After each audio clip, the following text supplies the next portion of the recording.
Private company बनना है, कैसे आपको इकट्ठा करना है या उसको कैसे मैनेज करना है, फाइनेंशियल डिसिप्लिन क्या है, तो सारी चीजों में इन लोगों की डेप्थ पकड़ है अच्छी। और हम उम्मीद करते हैं कि जो भी डेलिब्रेशन इन लोगों का हो उससे आप लोग लाभान्वित जरूर होंगे। और पहले ये लोग अपना डेलिब्रेशन दे लेते हैं, लोगों को टॉपिक दिया हुआ है, उसके बाद जो रिलेटेड क्वेरीज हो बिल्कुल आप लोग पूछ सकते हैं। और हम आपको सर से मंजय कुमार साहब से रिक्वेस्ट करेंगे कि सर एड्रेस करें हमारे स्टार्टअप्स।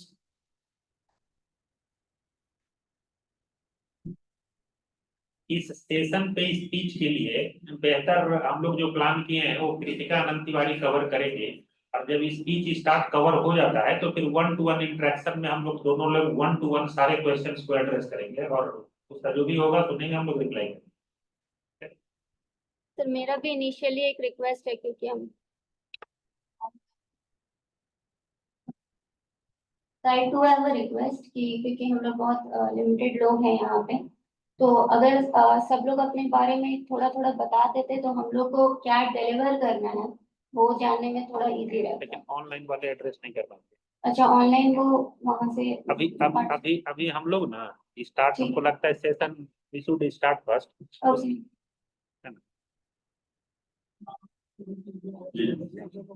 हाँ ठीक है।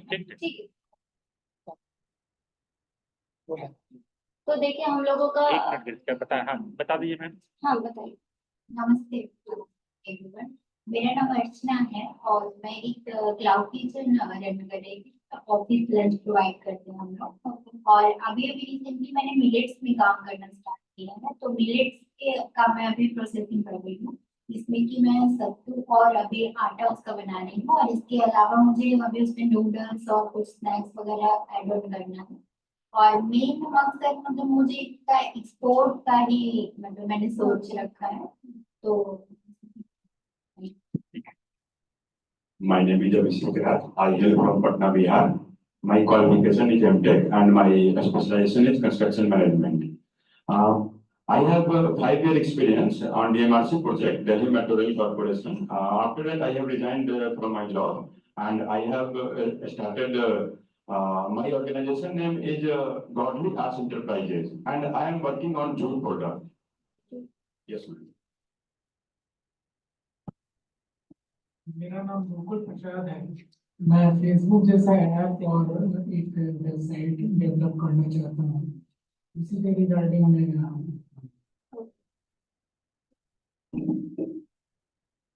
इंटरेक्शन से गाइड होने के क्या क्या पॉइंट्स कवर करें।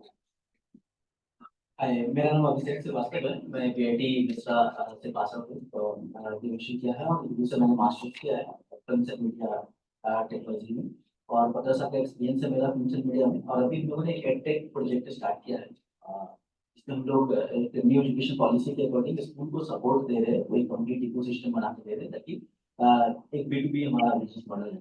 और उसके लिए हम लोगों ने एप्लीकेशन वगैरह सब डेवलप कर लिया है।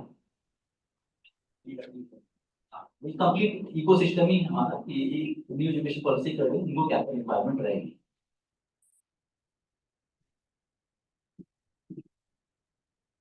नमस्ते, मेरा नाम रविंद्र कुमार पंत है। अभी मेरा कोई स्टार्टअप नहीं है, मैं सीखने के लिए आया था।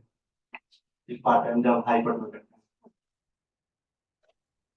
हूँ। मेरा नाम सौरभ भारती है और मेरी कंपनी का नाम रोड शो है। रोड शो बेटा प्राइवेट करते हैं हमारी कंपनी, और हम लोग अभी पटना में 3 आउटलेट चला रहे हैं, तो कम्प्लीटली चाइनीज क्यूजिन के रेस्टोरेंट अभी हमारा पटना में रन करते हैं हम लोग रेवन्यू फीस में। तो ऑलरेडी यहाँ पे सारे एंटरप्रेन्योर्स हैं। तो मेरा कुछ इनिशियली बेसिक क्वेश्चन है कि क्योंकि हम लोग बार बार स्टार्टअप की बात कर रहे हैं, तो हम लोग जब स्टार्टअप की बात करते हैं तो पहला क्या वर्ड है जो क्लिक करता है? कोरिलेट आप लोग किस चीज से करते हैं? जैसे अगर आप लोग स्टार्टअप किए होंगे तो कुछ ना कुछ इंटेंशन होगा उसके पीछे, इनोवेटिव आइडियाज लेके काम करना चाहते हैं, ठीक है। और मोस्टली जैसे हम लोग जितने को भी देखते हैं, या स्पेशली जो यंगस्टर से बात होती है, तो इनोवेटिव आइडियाज तो एक है, बट सेकेंड वर्ड जो सबसे ज्यादा कोरिलेट लोग करते हैं स्टार्टअप से वो है फंडिंग। तो बहुत मतलब अभी ऐसा हो गया अनफॉर्चुनेटली कि स्टार्टअप का जो बेसिक पर्पस बिजनेस होना चाहिए था या ग्रोथ होना चाहिए था, वो छोड़ के जो सारा फोकस है वो फंडिंग पे शिफ्ट हो गया। इधर डेट फंडिंग हो, इक्विटी फंडिंग हो, जैसे सर आप लोग अभी कर रहे हैं, तो क्या आप लोग थोड़ा शेयर कर सकते हैं कि आप कैसे फंड कर रहे हैं? आपका डेट है, आपके पास इन्वेस्टर्स, या आप लोग बूटस्ट्रैप करके सारा फंड खुद लेकर आए अपने प्रोजेक्ट में? ये सर थोड़ा अपनी लोन लिया है, बूटस्ट्रैपिंग है, बाकी सर बैंक लोन है आपका? थोड़ा बैंक से सर बूटस्ट्रैप है, okay. Yes, ma'am. If we talk about fund, it is a big challenge in my state, especially Bihar. And you know, India is most populated country, and in most populated country, job is a big challenge. So I want to become an entrepreneur for creating a job. Then I started any type of job, and fund is a big challenge. Correct. Then how you will suggest me where from fund will come? Sir, since you have already started, so how you are proceeding with the business right now? Have you taken any equity funding, or have you taken any loan, or you have it's your ma'am, yours? Bootstrapping. तो mostly अभी हम लोग यहाँ देख रहे हैं, तो वो बूटस्ट्रैपिंग का कॉन्सेप्ट है। थोड़ा सा जैसा कि सर ने कहा कि डिफरेंस आ जाता है जब हम लोग पटना बिहार कल्चर की बात करते हैं, ग्लोबल लेवल पे जो हम लोग स्टार्टअप की बात कर रहे हैं, तो यही प्रॉब्लम देखने को मिल रहा है। बिकॉज यहाँ पे क्या है कि मोस्टली बूटस्ट्रैप्ड है, और बाहर में लोग का सर जो इंटरेस्ट है वो आउटसाइड फंडिंग पे ज्यादा है, इन्वेस्टर्स लाने पे और डेट फंडिंग पे ज्यादा है। अब बूटस्ट्रैपिंग है, तो बूटस्ट्रैपिंग में रिस्क भी सबसे बड़ा है, बिकॉज आपका खुद का फंड है आपका, उसमें सब कुछ जा सकता है। तो क्योंकि अभी यहाँ जो ये हम लोगों का टॉपिक है financial analysis and risk management, यहाँ आने के पहले मुझे ये सिनेरियो बूटस्ट्रैपिंग पता था, बट अभी तो आके ये श्योर हो गया कि यहाँ पे मोस्टली बूटस्ट्रैपिंग है। तो अभी हमारे लिए ये सबसे रेलेवेंट टॉपिक है financial analysis and risk management, क्योंकि सबसे ज्यादा ये चीज, इससे ज्यादा जरूरत कहाँ पड़ सकती है जब पैसा खुद का वहां पे हो। ठीक है, तो अभी आप लोग जैसे बिजनेस के लिए प्रोसीड कर रहे हैं, तो स्टार्टअप के बारे में हम लोग बहुत सारी चीजें जानते हैं, जो क्योंकि अब वो बेसिक में जाके अभी कोई मतलब नहीं है। लाइक 10 years का होना चाहिए, आपको स्टार्टअप का रजिस्ट्रेशन लेना होता है। आई एम श्योर कि वो आप लोगों ने कर लिया होगा, उसके बाद ही आप लोग यहाँ पे प्रोसीड करते हैं। या प्लानिंग कर रहे होंगे? अच्छा, कुछ बाकी ये आप लोग प्लान कर रहे होंगे, ठीक है। तो देखिए वो सब बहुत बेसिक एस्पेक्ट है। या दूसरी बात है, हम लोग टैक्स की बात करते हैं। टैक्स में बहुत तरह का टैक्स, आपको एक टैक्स हॉलीडे है, प्लस उसके अलावा अगर आप इन्वेस्टर से एंजल इन्वेस्टमेंट्स वगैरह लेते हैं, तो उसमें आपको कुछ टैक्स हॉलीडे है, कुछ रिबेट्स है। तो इस तरह का हम लोग को टैक्स में एडवांटेज है। अभी क्या है कि वो टैक्स एडवांटेज कब मिलेगा आपको? टैक्स एडवांटेज कब मिलेगा आप लोग बताइए। बेसिकली कहने का सेंस है कि स्टार्टअप जो वर्ड आया और स्टार्टअप जो हम लोग कर रहे हैं, उसमें हम लोगों को कुछ टैक्स एडवांटेज है ना, जो सिर्फ स्टार्टअप्स के लिए है, स्टार्टअप्स अप्रूव्ड प्रोजेक्ट के लिए है। बिल्कुल। किस स्टेज में हम लोगों को इसका टैक्स एग्जम्पशन या टैक्स बेसिक जो है वो आउट ऑफ 10 years आपको फॉर एनी 3 subsequent years वो ईयर सब्सिक्वेंट होना चाहिए, और 10 में से किसी भी 3 साल तक आपको टैक्स हॉलीडे मिल सकता है। बट सर क्या है, जब हम लोग स्टार्टअप में जाते हैं तो हम लोग पहले ही इन चीजों को देख के बहुत ल्योर हो जाते हैं कि टैक्स हॉलीडे है, एंजल इन्वेस्टमेंट पे हम लोगों को कैपिटल गेन में एडवांटेज है। बट सर टैक्स बेनिफिट तो तब मिलेगा ना जब हमारा बिजनेस प्रॉफिटेबल होगा। तो पहला हम लोगों का जो फोकस होना चाहिए वो होना चाहिए बिजनेस प्रॉफिटेबिलिटी पे। ऑलरेडी सब लोग ट्राई कर रहे हैं, बट सबसे बड़ी प्रॉब्लम क्या है कि सर जो हमारा इन्वेस्टमेंट है, जो हमारी फाइनेंशियल प्लानिंग है, वो अलाइंड नहीं है हम लोग के ऑपरेशनल प्लानिंग के साथ। जैसे अगर आपका प्लान, हाँ सर वो ये जैसे आपने अभी प्रश्न किया है कि स्टार्टअप में आप कैसे करते हैं क्या जी करते हैं? जी तो उसी पर हम कहना चाह रहे हैं कि जस्ट हम स्टार्टअप में हमारे पास आइडिया है कि जैसे फेसबुक जैसा स्टार्ट करना है, जी। तो उस पर जैसे कि फंड हमको कहाँ से मिलेगा, उसको कैसे ऑफिस स्टार्ट कहाँ पे, या फिर कैसे, ये सब थोड़ा सा ठीक है हम लोग, ठीक है। तो अगर सबका क्या यही है कि हम लोग डायरेक्टली फंडिंग पे, बाद में क्वेश्चन आंसर का जो सेशन होगा तब आप ये हम जैसे ठीक है सर, हम लोग साथ में भी कर सकते हैं ट्राई। हाँ ठीक ठीक ठीक ठीक। जी ये अभी क्या है कि अभी जैसे हमारा बिजनेस है तो हम लोग अभी कंपनी रन करते हैं 5 सालों से हम लोग ये चला रहे हैं। ये स्टार्ट भी है अपना, और कुछ हम लोग ने प्रोजेक्ट भी लेके आए। ओके।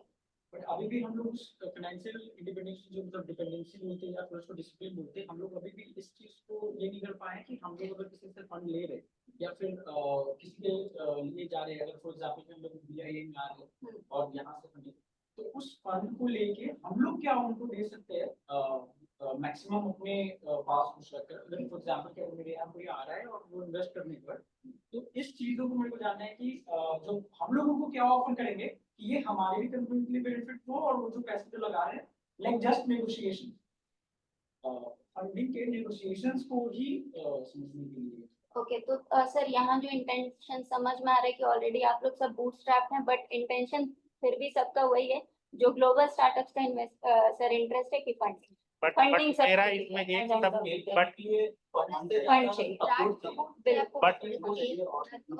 बट एक सबमिशन देंगे कि हम लोग पहले जो टॉपिक है, हम लोग चाह रहे थे कि थोड़ा सा सारे लोगों से रिक्वेस्ट करेंगे कि हम लोग टॉपिक का बेसिक कंसेप्ट समझ लें। फंडिंग क्या है ना सर, कि आप अपना लगा लिए, बैंक से दिए, सीड फंडिंग है या और बहुत सारा फंडिंग का स्कोप है ना। बट हम लोग पहले चाह लें कि फिनेंशियल एनालिसिस करने का हो, किस किस कंपोनेंट को कंसिडर करना है, कैसे आपके पास बहुत सारा स्कोप्स है ना। तो आप चाहेंगे कि जो बेस्ट ऑप्शन सूट करे उसी ऑप्शन को ऑप्ट करके आप फंडिंग लें या करें, है ना। जो आपके लिए बर्डन सम भी ना हो, फ्यूचर में हमारा अगर सक्सेसफुल हो तो हम लोग रिटर्न भी दें, ना हो तो हमारा थोड़ा सा रिलीफ भी मिले। तो पहले हम लोग फिनेंशियल एनालिसिस और रिस्क को कैसे मैनेज करेंगे वो हम लोग एक कॉमनली सारे लोग पहले उसका कंसेप्ट सुन लें, अदरवाइज और उसके बाद फिर जैसा है, जैसे आप लोगों का जो भी क्वेरी आ रहा है वो 1 to 1 है ड्यूरिंग द डिस्कशन ही वो क्वेरी आपका रिजॉल्व हो जाए। हाँ हाँ हाँ, और फिर जो नहीं रिजॉल्व होगा वो हम लोग 1 to 1 डिस्कस करेंगे, है ना। तो सर जैसे हम लोग चाहे फाइनेंशियल कोई एक सिंगल ऑप्शन अगर सारे के लिए बेहतर होता तो फिर ये डिस्कशन का कोई कहीं बात नहीं होती। अगर कोई एक ऑप्शन सबके लिए ठीक होता तो हम सारे लोग यही कहते कि वहां चले जाइए, वहां से बढ़िया फंडिंग होगा, आपके रिलैक्स टर्म्स पे होगा, तो हम लोग जाके कर लेंगे। ये अलग अलग ऑप्शंस के लिए अलग अलग फंडिंग सूट करेगा। तो हम लोग पहले कंसेप्ट समझ ले, फिर अपने नीड बेस्ड हम लोग उसको। टेक है, फिर इनका एक्सपोर्ट का है, उनका अलग सेक्टर है, तो सारे लोग अलग अलग सेक्टर से हैं, तो कॉमन ऑब्वियसली नहीं कोई भी सॉल्यूशन इसका निकलेगा। तो हम लोग 1 to 1 इंटरेक्ट करेंगे उसको, बट टॉपिक कवर कुछ करने बेसिक्स है जो सारे के लिए, तो एटलीस्ट हम लोग वो कवर कर ले पहले, उसके बाद हम लोग आते हैं। तो देखिए सबसे पहले हम लोग रिस्क किस चीज के लिए होता है, व्हाट कुड गो रॉन्ग, क्या गलत हो सकता है, हम लोग उसके लिए रिस्क मैनेजमेंट करते हैं। और क्या गलत हो सकता है उसके लिए हम लोग को सबसे पहले प्लानिंग करनी पड़ेगी, तभी हम लोग रिस्क मैनेजमेंट करेंगे। अब सर अगर हम लोग फाइनेंशियल प्लानिंग की बात करें तो ऑल्दो उसके लिए देखिए आपके पास CA/CS प्रोफेशनल्स हैं, बट कुछ बेसिक अंडरस्टैंडिंग आपको उसके लिए होना चाहिए, ठीक है। जब हम लोग बात करते हैं बिजनेस में, तो आपको जब आप काम करते हैं आपको एक ऑपरेशनल इनकम होता है, ठीक है। ऑपरेशनल इनकम के बाद आपका ऑपरेशनल एक्सपेंसेस होता है। ऑपरेशनल इनकम कहने का मतलब जो सर आपका कोर बिजनेस इनकम हो, और ऑपरेशनल एक्सपेंसेस जो आपका कोर बिजनेस से रिलेटेड एक्सपेंस, वहां पे सर प्रोफेशनल रोल नहीं आता है, ठीक है। वहां पे आपका, क्योंकि आप खुद एंटरप्रेन्योर हैं, आप तो टेक्निकल टीम होगी प्रॉपर आपके ऑपरेशन से रिलेटेड, वो रोल उस पर्टिकुलर पॉइंट पे उन लोगों को, ठीक है। तो वहां पे जो चीज आपको हेल्प करेगी वो आपकी टेक्निकल टीम हेल्प करेगी। वहां पे जो आप रिस्क मैनेज कर सकते हैं वो कि आप ओवर हायर कर रहे हैं, अंडर हायर कर रहे हैं, कैसे लोग को रख रहे हैं, ये चीज है। तो जब सर हम लोग ऑपरेशनल इनकम और ऑपरेशनल एक्सपेंस की बात करते हैं, तो वहां से जो हम लोग को अगर प्रॉफिट आता है तो वो हम लोगों का रहता है ग्रॉस प्रॉफिट, ठीक है। अब क्या है कि ग्रॉस प्रॉफिट के बाद आप सिर्फ ग्रॉस प्रॉफिट ही आपका वो एक्सपेंस रहता है जिसके बाद आप ह्यूज एक्सपेंसेस मीट करते हैं। तो जब हम लोग इनिशियली बिजनेस स्टार्ट करते हैं, आप किसी भी बिजनेस में देखिएगा तो ग्रॉस एक्सपेंसेस ज्यादा रहता है जो हम लोग ऑपरेशनल एक्सपेंस रहता है। बट जब हम लोग स्टार्टअप की बात करते हैं तो हम लोग का इनिशियली ऑपरेशनल एक्सपेंस कम रहता है, हम लोगों को दूसरे एक्सपेंसेस ज्यादा रहते हैं, जिसमें हम लोग चाहे प्रमोशन मतलब सैलरी की बात करें, या फंड अरेंज करने में हम लोगों को जो खर्च होता है, या फिर अगर हम लोग एक्सपेंस टर्म में बात छोड़ भी दें तो हम लोग जो मार्केटिंग है, एडवर्टाइजमेंट है, लेबर कॉस्टिंग है, या जी हाँ हाँ हाँ, तो वो सब एक्सपेंसेस काफी रहता है। तो स्टार्टअप में जो हम लोग बेसिक प्रॉब्लम फेस करते हैं वो इसी इनिशियल स्टेज में करते हैं, बिकॉज हम लोग के पास फंडिंग नहीं है, अभी हमारा ऑपरेशनल इनकम आ नहीं रहा है, और हम लोग बूटस्ट्रैप कर चुके हैं सारा फंड।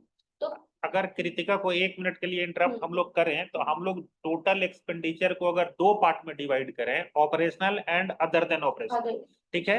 तो ग्रेजुअली क्या होता है कि जैसे हम लोग लोन लेते हैं ना, तो ईएमआई में क्या होता है कि फर्स्ट इंस्टॉलमेंट में इंटरेस्ट हाईएस्ट अमाउंट पे करते हैं और ग्रेजुअली रिड्यूस होता है। तो पहला जो हम लोग ईएमआई जाता है उसमें इंटरेस्ट सबसे ज्यादा होता है और प्रिंसिपल सबसे कम होता है। ग्रेजुअली क्या होता है कि इंटरेस्ट घटते जाता है और प्रिंसिपल का अमाउंट बढ़ते जाता है। इसमें तो कोई कंफ्यूजन नहीं है।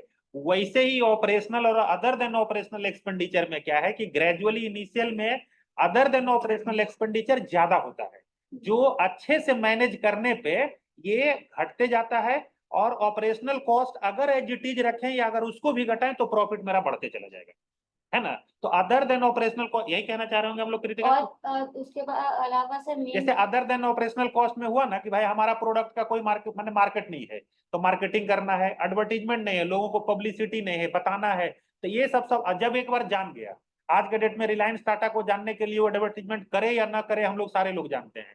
तो उस स्टेज तक लाने में जो आपका इनिशियल खर्च है ना, तो मतलब बेसिक कहने का सेंस है कि वो चैलेंजेज इनिशियली सबसे ज्यादा अदर देन ऑपरेशनल एक्सपेंडिचर मेरा ज्यादा होगा हमको अपने आप को इस्टेब्लिश करने में। और पॉइंट रेज करने का इंटेंशन ये था क्योंकि अभी एक क्वेश्चन आया था, एक डेट कुछ लोग हैं कुछ इक्विटी हैं, कि जो आपको अब जो रिपेमेंट देना होगा, डेट अपना रीपे करना होगा, या आपको इक्विटी इन्वेस्टर को जो आप रिटर्न्स की बात कर रहे थे, वो आप यही नॉन ऑपरेशनल एक्सपेंस से बेयर करते हैं।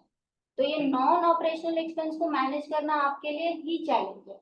ऑपरेशनल एक्सपेंस आपको बहुत क्लियर है, वो तो रियल टाइम में हो गया। आज के डेट में हमको रेस्टोरेंट में खाना बनाना है, तो उसमें क्या है कि जो भी रॉ मटेरियल्स लाए खरीदे, ये कि ऑपरेशनल कॉस्ट हो गया, है ना। तो उसमें तो कोई मैनेजमेंट का स्कोप है ही नहीं। अब हम डेट लिए तो डेट कहाँ करें, करे वो इंडिस्पेंसिबल है, आप उसको छोड़ नहीं सकते। तो आपका जो भी हम लोग को अगर एक्सपेंस मैनेज करना है, देखिए रेवेन्यू जनरेट करना वो आपके हाथ में है, ऑपरेशनल एक्सपेंस आप कंट्रोल कर नहीं सकते हैं। तो प्लानिंग एंड रिस्क मैनेजमेंट कहाँ पे आया? नॉन ऑपरेशनल एक्सपेंस पे, जहाँ पे आप सैलरीज देते हैं, आप लोगों को हायर करते हैं, आप एडवर्टाइजमेंट में खर्च कर रहे हैं, आप प्रोफेशनल्स को फीस दे रहे हैं। तो ये सारी चीजें हैं जहाँ पे आपको मैनेज करना है। अब देखिए अगर हम लोग उसमें भी इन्वेस्टमेंट पे बात करें, आप चाहे बूटस्ट्रैप कर रहे हैं या डेट कर रहे हैं या इक्विटी कर रहे हैं। सर एक इन्वेस्टर है पॉल ग्राहम करके, उनका जब भी वो कहीं इन्वेस्टमेंट करते हैं, जैसे आप सर अभी पूछ रहे थे कैसे इन्वेस्टमेंट रेज किया जाए, आप पूछ रहे थे, तो वो जहां भी इन्वेस्टमेंट करते हैं वो एक क्वेश्चन पूछते हैं कि आप डिफॉल्ट अलाइव हैं या डिफॉल्ट डेड हैं। डिफॉल्ट अलाइव और डिफॉल्ट डेड कहने का मतलब है कि अगर आपका रेवेन्यू जो है वो बढ़ता जा रहा है, आपका बिजनेस अच्छा ग्रो कर रहा है, अच्छा मतलब कहने का मतलब है कि आप 2% से ही सपोज ग्रो कर रहे हैं, ठीक है, तो हमेशा आपका जो रेवेन्यू है उसके साथ आपका जो ऑपरेशनल एक्सपेंस है वो भी बढ़ेगा, लेकिन नॉन ऑपरेशनल उसके इक्विवेलेंट नहीं बढ़ेगा, वो हमेशा कम होगा। तो डिफॉल्ट अलाइव डिफॉल्ट डेट कहने का मतलब है कि क्या बढ़ते इनकम के साथ आप प्रॉफिट जनरेट कर पाइएगा, या जैसे जैसे आपका इनकम बढ़ेगा तो आपको एक्सपेंस मैनेज करने के लिए आपको फिर से पैसा लगाना पड़ रहा है, चाहे वो खुद का लगा रहे हैं, आप डेट ले रहे हैं या इन्वेस्टमेंट से लगा रहे हैं। इसी को बोलते हैं डिफॉल्ट अलाइव या डिफॉल्ट डेट, कि बाय डिफॉल्ट आप जिंदा हैं आपकी कंपनी या वो मर चुकी है। तो ये फाइनेंशियल प्लानिंग जो है यहाँ पे हम लोग को कंट्रोल करना बहुत जरूरी होता है। तो most of the startup fund raise करते हैं, जैसे भी थी बिल्कुल। फिर भी दिखाते हैं अब लॉस में है और फिर फंड रेज करते जाते हाँ अब सर देखिए वहां पे हम क्या गलत होता है सर, हम लोग इसी तरह से बढ़ते हैं बिकॉज इंटरेक्शन में बढ़ रहे हैं तो वो बेटर जा रहा है। कवर तो ही अब हम लोग जो आप स्टार्टअप की बात कर रहे थे या हम लोग जो फंड रेजिंग की बात कर रहे हैं, फंड रेजिंग में सर सबसे बड़ा जो गेम है वो वैल्यूएशन का है, जो आप लोग हमेशा सुनते रहते होंगे, वैल्यूएशन वैल्यूएशन। अभी आप लोग बूटस्ट्रैप कर रहे हैं, अगर अल्टीमेट इंटरेस्ट आपका इन्वेस्टमेंट का, तो आप वैल्यूएशन में ही जाएंगे। आपके जो भी इन्वेस्टर हैं उनका पहला क्वेश्चन रहता है कि वैल्यूएशन क्या है, ठीक है। और इन्वेस्टर का सर अभी जो मार्केट में वो रिटर्न एक्सपेक्ट करते हैं स्टार्टअप से, दैट इज 18 to 24%, ठीक है, बिकॉज मिनिमम, क्योंकि उसके अलावा सर उतना तो उनको 15-20 तो आजकल एसआईपी में इन्वेस्ट करके भी मिल रहा है, तो फिर वो आपके पास क्यों आएंगे? 18 to 24%। 18 to 24%, जो नहीं जो अपना वो इन्वेस्टमेंट आपको दे रहा है, return on investment, return on investment जो इक्विटी इन्वेस्टमेंट है उसका 18 to 24%। 100 रुपए का अगर एक शेयर हमारे यहाँ लिए 100 रुपया लगाए तो उनको लगता है कि 18 से 24 रुपए के बीच में ईयर एंड में हमको रिटर्न आए। हाँ ये एक्सपेक्टेशन हो। आपका एक डिसाइडेड कॉन्ट्रैक्ट पीरियड है, सपोज 3 years 4 years, तो वो उस टाइम एक्सपेक्ट करेंगे कि उतना मल्टीप्लाइड बाय उतना एक्स आपका वो रिटर्न। ये तो हम लोग थोड़ा आगे चले गए। अगर हम लोग अभी अपने बिजनेस पे ये क्या चाहते हैं, तो एज अ बिजनेस के हम लोग उसको कैसे आइडेंटिफाई कर पाएंगे कि फॉर एग्जांपल जैसे हम लोग रिटेल के टर्म में बात करते हैं कि हम पहले भी रिटेल स्टोर मैनेजर रह चुके हैं, तो हम लोग वहाँ पे एक टर्म पढ़ते थे कि our rent should not exceed 10% of the revenue, correct है ना। तो अभी क्योंकि ऑपरेटिंग कॉस्ट में भी बहुत सारे कॉस्टिंग आ जाते हैं, एडवर्टीजमेंट है या मार्केटिंग है या मेरी स्टाफ की सैलरी है या फिर कुछ भी ऐसे मेंटेनेंस हो गए, तो ये सब सारी चीजें की एक परसेंटेज जो होना चाहिए, ये किस तरह से कैलकुलेट करेंगे कि हाँ इस रेवेन्यू के इतने होने चाहिए। सर देखिए, जरूरी तो सब चीज है, अगर हम मार्केटिंग नहीं कर रहे हैं और हम फॉर एग्जाम्पल क्योंकि हम लोग ग्रोथ फेज में है, तो लॉस तो पक्का है, वो तो होना ही होना है। अगर हम जैसे अभी मेरे बता रहे हैं, हम अभी स्टोर्स डाले, फिर सेकंड लोकेशन डाले, फिर थर्ड लोकेशन, तो कैपिटल इन्फ्यूज करके, तो और क्योंकि उसको भी चलाते रहना है तो प्रॉफिट में तो नहीं आ रहा है, लेकिन मेरे को एक्सपेंसेस भी मैनेज करने हैं। सर देखिए, आपके पार्ट से जो मुझे इश्यूज दिख रहा है, शायद वो सबको यहाँ पे सर बहुत एक्सट्रीम नहीं, और एक्सट्रीम लैक ऑफ प्लानिंग दिख रही है। बिकॉज सर आपकी इंडस्ट्री की अगर बात करें, जैसे मैम का है और बाकी लोगों की बात करें, अभी जैसे एडटेक इज ऑल्सो कॉमन, ठीक है, आपका इंडस्ट्री भी बहुत कॉमन है। तो आपके इंडस्ट्री में ये पता लगाना कि आपका ग्रॉस प्रॉफिट मार्जिन कितना होना चाहिए, नेट प्रॉफिट मार्जिन कितना होना चाहिए, बहुत चैलेंजिंग टास्क नहीं है, ठीक है। आपको इंडस्ट्री नॉर्म्स पता है कि आज अगर फूड इंडस्ट्री है या रेस्टोरेंट चेन है या एडटेक है, तो आप इंडस्ट्री से कंपेयर कर सकते हैं कि आपके साइज की कंपनी, छोटे साइज की कंपनी में ग्रॉस प्रॉफिट मार्जिन का रेट कितना है, और अगर कोई बड़ी कंपनी है तो उसमें कितना है, तो आप उसको वहां कंट्रोल करके ला सकते हैं। तो उसके लिए सर आप अगर जब तक आप बैठ के फिगर्स में प्लानिंग नहीं कीजिएगा, जब तक आपके पास प्रॉपर वो शीट्स अवेलेबल नहीं है, जहाँ पे आपके पास डेटा नंबर नहीं है, तो आप बात करके कितनी प्लानिंग कर लेंगे। यहाँ पे रोल आता है सर एज अ एंटरप्रेन्योर, एक जगह जहाँ मतलब लोग फेल कर रहे हैं, वो क्या है कि वो जो भी उनके प्रोफेशनल है, सीएस है, आप उनका यूटिलाइजेशन गलत कर रहे हैं। हम लोग क्या करते हैं कि उनको बुक कीपिंग का काम दे देते हैं, जीएसटी रिटर्न आप उनसे फाइल करा रहे हैं। कितने लोग अपने सीए से जाके क्वार्टर में या 6 महीने में एक बार पूछते हैं कि सर मेरा कैश बर्न कितना हो रहा है। आप gross profit, net profit sir आप उससे खर्च मीट नहीं करते हैं, आप खर्च मीट करते हैं जो आपके पास कैश अवेलेबल है, कैश फ्लो अवेलेबल है। वो ग्रॉस प्रॉफिट नेट प्रॉफिट वो मतलब बैंक को दिखाने वाली बात है, ठीक है।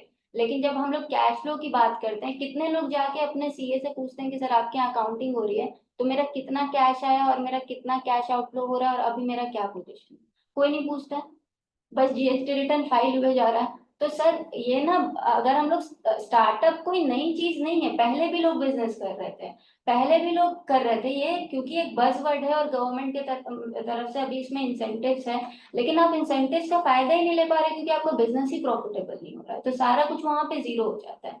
तो सबसे पहले आप फाइनेंशियल प्लानिंग के लिए खुद इन्वॉल्व हो, अपने टेक्निकल टीम को इन्वॉल्व करें जो आपकी ऑपरेशनल प्लानिंग करके दे। आज से 3 साल, आज से 5 साल, आज से 2 साल, तभी आप सक्सीड करेंगे। बिकॉज सर एक बहुत सिंपल सा फ्रेज है कि if you are failing to plan then you are planning to fail. अगर आप प्लान करने में फेल कर रहे हैं, मतलब आप फेलियर के लिए प्लान कर रहे हैं। तो आपको वो प्लानिंग करनी पड़ेगी, वो आपके जो भी प्रोफेशनल हैं, फाइनेंशियल प्लानिंग आप उनके हेल्प के बिना नहीं कर सकते, बिकॉज बहुत सारी ऐसी खर्च होती हैं, बहुत सारा रिपेमेंट एक्सपेंसेस होता है जो वही आपको प्रॉपर गाइड कर सकते हैं उसके कंट्रोल पे। तो अगर वो चीज हम लोग डे वन से अपने बिजनेस में इम्प्लीमेंट करेंगे, तो एटलीस्ट हम लोग फाइनेंशियल रिस्क से बच सकते हैं। कम से कम से जो अनसिस्टमैटिक रिस्क है उससे बच सकता है। सिस्टमैटिक रिस्क है, पैंडेमिक आ गया, उसके लिए तो हम लोग कोई रिस्पॉन्सिबल नहीं हो सकता है, बट इस तरह के रिस्क को हम लोग कंट्रोल कर सकते हैं। बट प्रॉब्लम क्या है कि हम लोग किसी लेवल पे कोई प्लान ही नहीं कर रहे हैं। अभी जो हम लोग वैल्यूएशन की बात कर रहे थे सर, वैल्यूएशन में आप देखिएगा, या हम लोग बैंक लोन भी लेके जाते हैं, आप 7 years पीरियड के लिए एक पर्टिकुलर टर्म लोन ले लेते हैं, आप क्यों 7 साल पीरियड के लिए लेते हैं? क्योंकि बैंक 7 साल ही देता है मैक्सिमम, वही वही टेनर है जनरली। लेकिन सर क्या आपकी खुद की आप कभी पर्सनल मतलब ऑपरेशनल प्लानिंग की है 7 साल के लिए?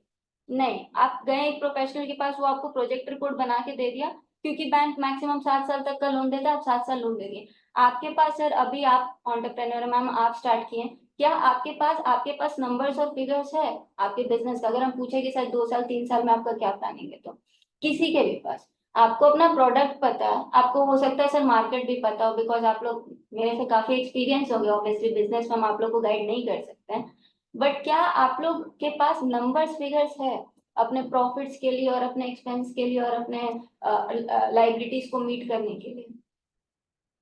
आई थिंक किसी के पास नहीं है। इसमें 2 मिनट टाइम हम भी लेंगे। हाँ, बिल्कुल। जैसे कृतिका जो बोली ना, उसमें हम खाली सर लोगों को बताना चाहेंगे कि जैसे हम लोग प्रोजेक्ट रिपोर्ट बनाते हैं तो हम लोग बैंक लोन देते हैं, एकदम लेमन टर्म्स में हम लोग समझे। प्रोजेक्ट रिपोर्ट बनाते हैं तो बैंक हमको लोन देती है।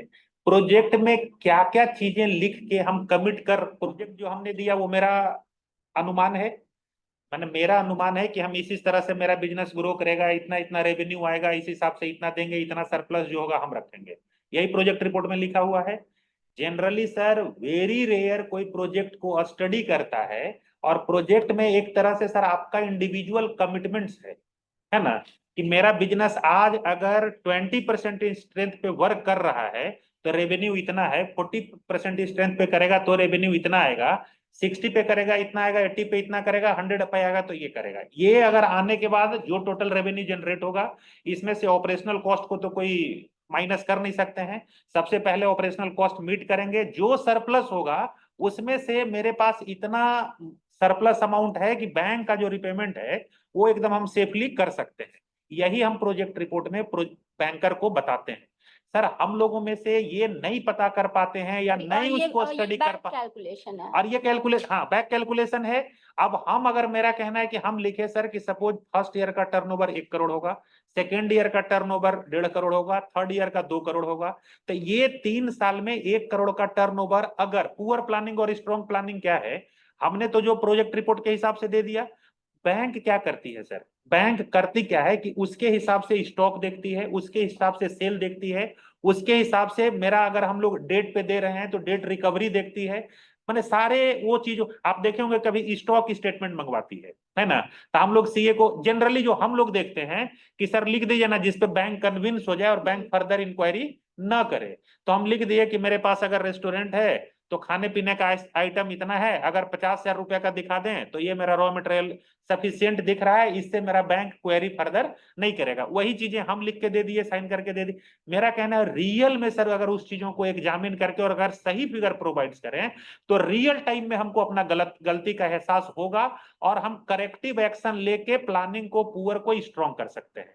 हम लोग सर अगर पूरे साल का लिखे कि 1 साल का टर्नओवर होगा 1 करोड़ रुपया, ठीक है, 60% ऑपरेशनल कॉस्ट होगा तो 60 लाख वहां चला जाएगा, 40% मेरा जो प्रॉफिट बचेगा उसमें 20% हम बैंक को लोन, उसमें EMI principal with interest repay करेंगे, तो फर्दर 20 लाख हो गया। 20 लाख जो होगा उससे हम fix other non operational cost को मीट करेंगे। तो सर अगर ये प्लानिंग पे हम लोग ध्यान दें कि क्या वो 1 करोड़ रेवेन्यू जनरेट करने के लिए जो 60% ही ऑपरेशनल कॉस्ट लगना था वो लगा या नहीं लगा, ठीक है। 20% हमको एट एनी कॉस्ट सेव करना है, जो बैंक को हमको रिपे करना है। 20% अगर मेरा सरप्लस रहता है तो जो हमने प्लानिंग किया, अदरवाइज अगर मेरा प्लानिंग, अब 20% का कुशन मेरे पास है, अगर कोई हम नॉन ऑपरेशनल कॉस्ट अगर 0 है तो 20% का अगर अपने नाम पे हम रखें कि हम मैनेज कर रहे हैं तो ये कुशन अपने पास अवेलेबल है कि जिससे बाकी 2 कॉस्ट को मीट कर पाए।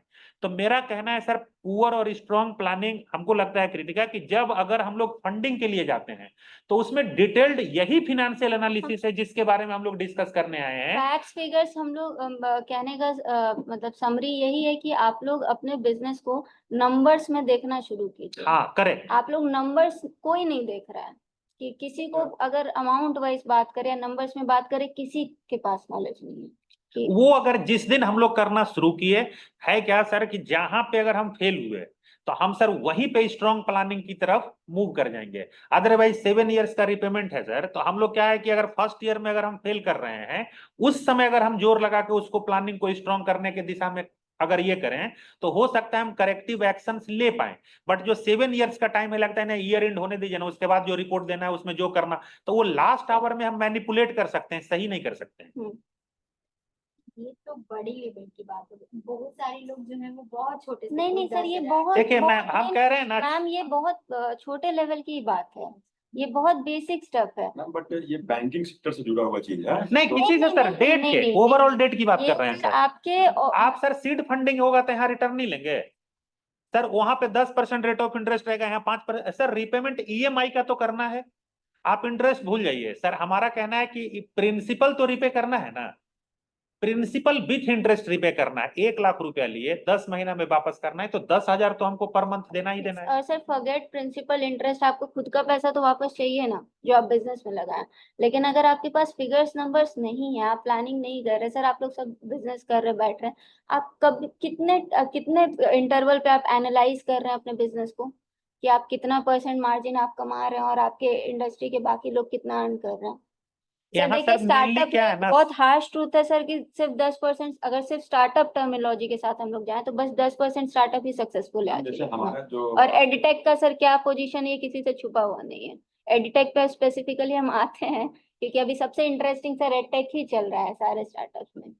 मैम अभी आपने कहा कि आपके इंडस्ट्री में लोग कितना बेहतर कर रहे हैं, जी तो अभी फास्ट मीन्स 2 महीना पहले गवर्नमेंट की एक टेंडर हुई थी जिसमें जूट का कैरी बैग का डिमांड था, जी उस स्वास्थ्य विभाग की तरफ से उस ठीक पे है नई पहल प्रिंट करके और ठीक है। गवर्नमेंट को देना था, ठीक है और वो करीब 10 लाख पीस का डिमांड था। ठीक है मैं नहीं ले पाया, मेरे पास अप्रोच होते हुए भी मैं नहीं ले पाया कि गवर्नमेंट पहले फंड देती नहीं है। अगर सपोज गवर्नमेंट मुझे ऑर्डर दिया कि हाँ मुझे 5 लाख बैग आपसे चाहिए, ठीक है, तो 5 लाख बैग जो है ना मुझे अपने घर से सब कुछ करा के देना है, बाद में फिर वो बिल पास करके देते हैं, तो उस टाइम मतलब मैं कहाँ से फंड अरेंज कर सकता हूँ? हम सबमिशन इसमें दें। हाँ सर देखिए, 2 चीज कहते हैं, जहां आपको फंड करना न, आप हम अगर बैंकर हैं, आप मेरे पास आते हैं, तो हम आपका फेस देख के सर ये डिसाइड नहीं कर पाते हैं कि इनको देना बेनिफिशियल होगा या बेनिफिशियल नहीं होगा। ये तो सर ठीक है, नॉर्मली है सर। 2-3 चीज हम लोग एनालाइज करते हैं कि आपके ठीक है। बिजनेस का प्रोस्पेक्ट क्या है, ठीक ना, आप हमको सिक्योरिटी कवरेज क्या दे रहे हैं, क्लियर। और मेरा कहना है पहला एक एक चीज को एनालाइज करें। अगर जूट बैग बनाने का ऑर्डर अगर आपके हाथ में हो और आप खाली गवर्नमेंट से सिर्फ ये डील करें कि वो टाइम जो है वो जितना टाइम दे रहा है उसमें 3-6 मंथ एक्स्ट्रा टाइम ले लें, तो आपको सर आपके घर में आके बैंक फंडिंग कर देगा। है क्या, जब जूट सप्लाई करने के बाद आप अगर मैन्युफैक्चर करने के बाद अगर सप्लाई देते हैं तो ये तो पक्का है कि पेमेंट आ जाएगा। और जब पेमेंट आएगा तो ऑब्वियस है जो हम इन्वेस्टमेंट कर रहे हैं उससे ज्यादा आएगा, जो हम लगा रहे हैं उससे ज्यादा आएगा। तो बैंक चाहती क्या है कि हमारा पेमेंट वापस आ जाए और जो इनको एक्स्ट्रा आ रहा है उसमें से इंटरेस्ट पोर्शन हमको दे दें, जो रेस्ट बचे आप ले लें। सर अगर आपको सफल होना था इसमें, आप गवर्नमेंट का ऑर्डर ले लेते, उसमें सर हम लोग जैसे हम लोग कंडीशन बहुत सारे हम लोग गवर्नमेंट कंपनी में कंसल्टेंट हैं, तो हम लोग आपको ये कहेंगे कि 3 मंथ्स 2 मंथ्स उसको एक्सेप्टेंस में, ऑफर एक्सेप्टेंस में थोड़ा सा, जैसे गवर्नमेंट के यहाँ देखिए वोलाटाइल सिस्टम है, उसके यहाँ कोई फिक्स सिस्टम नहीं है, उसमें अगर आप एक बात ऐड कर देते कि हम सर पार्टिसिपेट कर रहे हैं, हमको ऑफर दे दिया जाए, 1 मंथ टाइम दे दिया जाए एक्सेप्टेंस के लिए, जनरली होता है, ठीक है। 1 मंथ में हम बैंकिंग में अगर हमारा एक्सप्रेशन ऑफ आपके पास सिर्फ वो चीज माने ऑफर आपके पास अगर रहता और आप उसके साथ अगर बैंक में डील करते, तो आपको सर आसानी से बैंक, हम लोग 1 करोड़ वाला जो सीजीटी एसएमई स्कीम है या अदर स्कीम में डायरेक्ट बैंक सर फंडिंग कर देगा सर, इसलिए कि आपके पास ऑर्डर्स पहले से अवेलेबल है। ऑर्डर्स का मतलब लेटर भी मांगते होंगे? हाँ कहे नहीं, आपको जो बोले ना, जैसे हम शॉर्टलिस्ट किए कि 5 वेंडर को देना, अगर अभी कोई आप भी प्राइवेट फंडिंग के लिए भी जाइए ना, और अगर आपके पास वर्क ऑर्डर कॉन्ट्रैक्ट है तो फंडिंग कर रहे हैं लोग, ये क्योंकि उनको कॉमन रिटर्न ये चाहिए। कॉमन हम बात आपका मैंने 1 to 1 बता रहे हैं कि अगर आपके पास ऑफर्स पहले से हैं कि गवर्नमेंट सप्लाई का ऑर्डर इनके पास है, अगर गवर्नमेंट सप्लाई देते हैं तो इतना पेमेंट इनको मिलेगा। आप मतलब जो बता रहे हैं सर, लेकिन बैंक में जाने के बाद सर इतना इजी नहीं होता, लोग बहुत दौड़ाते हैं। जैसे सर जब मैं ग्रेजुएशन किया था इंजीनियरिंग से, तो लोग कहते थे ना कि आपके इंजीनियरिंग के सर्टिफिकेट पे आपको 20 लाख का गवर्नमेंट का टेंडर मिल जाएगा, सिर्फ आप सिविल इंजीनियर का सर्टिफिकेट दिखा देंगे तो। लेकिन सर मैं चक्कर काटते काटते ना 2-3 जूता तो जरूर घिस गया होगा, मुझे 1 लाख का भी टेंडर नहीं देखिए मिला। गवर्नमेंट के वर्क को छोड़ दीजिए, हम लोग फंडिंग की बात कर रहे हैं। फंडिंग ना सर, हम लोगों के यहाँ भी बैंक आते रहती है ना, और हम लोगों को पोटेंशियल कस्टमर के बारे में बोलती हैं कि सर अच्छे जो आपको ठीक लगे उनको रिकमेंड कीजिए। तो हम लोग अच्छा किसको कहते हैं, जो 1-2 साल से बिजनेस कर रहा है, जो प्रॉफिट अर्न कर रहा है, जो अच्छा टर्नओवर कर रहा है, जिसका क्रेडेंशियल्स बढ़िया है, जो टाइमली डिलीवरी दे रहा है, जिसको ऑर्डर टाइम टू टाइम मिल रहा है। तो ऐसे लोगों को अगर हम लोग भी आइडेंटिफाई करके कहते हैं, तो सर कहते हैं जितना डिफिकल्ट आपके लिए है उतना आसान बैंक के लिए हो जाता है, इसलिए कि आपका सारा प्रोफाइल मेरे पास है, बिजनेस करने का तरीका आपके पास, तो अगर वो सारी चीजें अगर हम लोग बैंक को बता देते हैं तो आपका फंडिंग आसान होता है। आप प्रोफेशनल हेल्प लेके आप अकेले बैंक में जाएंगे, बैंक के क्वेश्चन का आंसर नहीं दे पाएंगे। अगर क्वेश्चन का आंसर नहीं दे पाएंगे, बैंक आपको फंडिंग नहीं कर पाएगा। सर तो इस तरह कोई मिडिल मैन होते होंगे जो सारा काम ये करते होंगे। जहाँ पे आप बैठे हुए हैं, हमारा कहना है कि आपको BIA इसमें बहुत हेल्प करेगी। हमारा कहना है जो यहाँ पे जो हम जान रहे हैं, आपको BIA इसमें हेल्प करेगी। सुबोध सर हैं जो मेंबर सेक्रेटरी हैं, आप कभी मिल के आपको बता रहे हैं कि अगर इवन मैम को हम कहेंगे मैम कि अगर ऐसा इन लोगों का कॉमन बात है तो आप मैम 5-10 बैंकर को इनवाइट कर दीजिए, बैंक यहाँ आके आपको फंड करके जाएगा सर। ये हम आपको एश्योर करते हैं, बशर्ते कि आप अपने पार्ट को ये कर लें। आपका सर BIA इतना बढ़िया प्लेटफॉर्म है, प्रोजेक्शंस दिखाइए अच्छा तो बैंक करके जाएगा। अगर ऐसा है ना तो मैम हम लोग अगर रहेगा तो यहाँ सारे बैंकल का रीजनल ऑफिस में अगर हम लोग इनविटेशन दे दें, वो सर फंडिंग करने के लिए बैठा हुआ है, उसको टारगेट्स मिले हुए हैं। वो डर से आपको फंड नहीं कर रहा है कि आप उनका रिपेमेंट नहीं करेंगे। जिस दिन उनको ये विश्वास हो जाता है कि आपको फंडिंग करने के बाद आप उनको टाइमली रिपेमेंट कर देंगे, सर आज बड़े लोगों के पास घर में बैंक जाके फंड करके आती है सर। आप में मेरे में इतना ही अंतर, उन लोगों में अंतर इतना ही अंतर है कि वो एकदम सेफ सिक्योर है कि मेरा पेमेंट वापस आएगा, कम रेट ऑफ इंटरेस्ट पे देके जाती है सर। क्यों? तो मेरा कहना है आप जैसे कहे ना कि बैंक नहीं देगी, बैंक तो सर एक लाइन से आके आप सर छोटा एग्जांपल देते हैं, टॉपिक का ही पार्ट है, इसको अदरवाइज नहीं लेना है। मेरा कहना है आज अगर आप चले जाइए कोई AC खरीदने, फ्रिज खरीदने, टीवी खरीदने, कूलर खरीदने, सर वहां बैंक बैठा हुआ है बिना इंटरेस्ट का फंडिंग करने के लिए। क्रेडिट कार्ड से नहीं, क्रेडिट कार्ड से नहीं, लोन पे, इंस्टॉलमेंट्स पे हम लिए हैं। आदित्य विजन चले गए, उसमें सर क्या करता है, बजाज फाइनेंस बैठा हुआ है, HDFC बैठा हुआ है, कुछ कर रहा, 5 मिनट नहीं लेता है सर। आपका एक आधार कार्ड लेगा, रखेगा, आपको फ्री ऑफ कॉस्ट AC दे दिया, घर लेते जाइए, बैंक से लिंक कर लिया, कोई क्रेडेंशियल कुछ, सिंपली क्या करता है आपका क्रेडिट स्कोर चेक करता है। पास्ट में अगर कोई लोन डिफॉल्ट नहीं किए हैं, वहां से सर आपका क्रेडिट वर्दिनेस बनना शुरू हो जाता है। गलत हुआ। मेरा कहना है आज के डेट में आप एग्जांपल जैसे आप बोले ना कि बैंक में लोन के लिए जाते हैं, आप एक सामान खरीदने चले जाइए, 10,000 का सामान है, 1,000 रुपए पर मंथ के इंस्टॉल, वही है कि उसका इनकम क्या है कि प्रोसेसिंग फी 500 ले लिया, तो 10,000 पे फर्स्ट डे ही 500 प्रोसेसिंग फी ले लिया, बोला 0 रेट ऑफ इंटरेस्ट है, 10,000 दिया, 1,000 10 इंस्टॉलमेंट में आपसे रिकवर कर लिया। तो बैंक वो भी, वहां भी तो बैंक ही बैठा हुआ है। मेरा कहना है कि वो देख रहा है कि AC खरीदने वाला लोग है ना, वैसे लोग हैं जो AC का इंस्टॉलमेंट एटलीस्ट बियर कर सकते हैं। आज भी सर हम लोगों का जितना भी पॉपुलेशन है, 100% आबादी AC का जो कॉस्ट है या AC का जो चार्ज है, हम लोग मीट नहीं कर सकते हैं। तो लगता है कि जो AC खरीदने आए हैं, इसका मतलब है कि अगर ये 1,000 रुपया मंथली हम लोग रिपे कर सकते हैं, 2,000 रुपया मंथली पे कर सकते हैं, तो इसलिए वो क्रेडेंशियल पे दे बिना कोई सिक्योरिटी का, आपसे 2-4 पोस्ट डेटेड चेक ले लेंगे, वो दे देते हैं और उसको हम लोग रिपे कर, और बहुत फेल्यूर बता रहे हैं, 99.9% उसका रिकवरी ये है, रिकवरी का। जी आपके माध्यम से अगर कोई स्टार्टअप करना चाहे, हमारे पास बहुत सारा आइडिया है, इसको कैसे इस पे आप क्या हेल्प कर पाएंगे? सर उस पे हेल्प BIA करेगा, मैम करेंगे, हम लोग हैं सिंपली लॉ मैटर एस्पेक्ट्स आपको हम लोग थोड़ा सा क्या कह सकते हैं कि ज्ञान बांट सकते हैं, है ना। बाकी तो ये BIA है ही सर जिसके लिए आप देखिए फाइनेंशियल प्लानिंग में आपको हेल्प कर सकते हैं। आप इनिशियल लेवल पे हम लोग आपको बता सकते हैं कि आपका ये एक्सपेंस जो है ये जरूरी है, इसको आप अवॉइड कर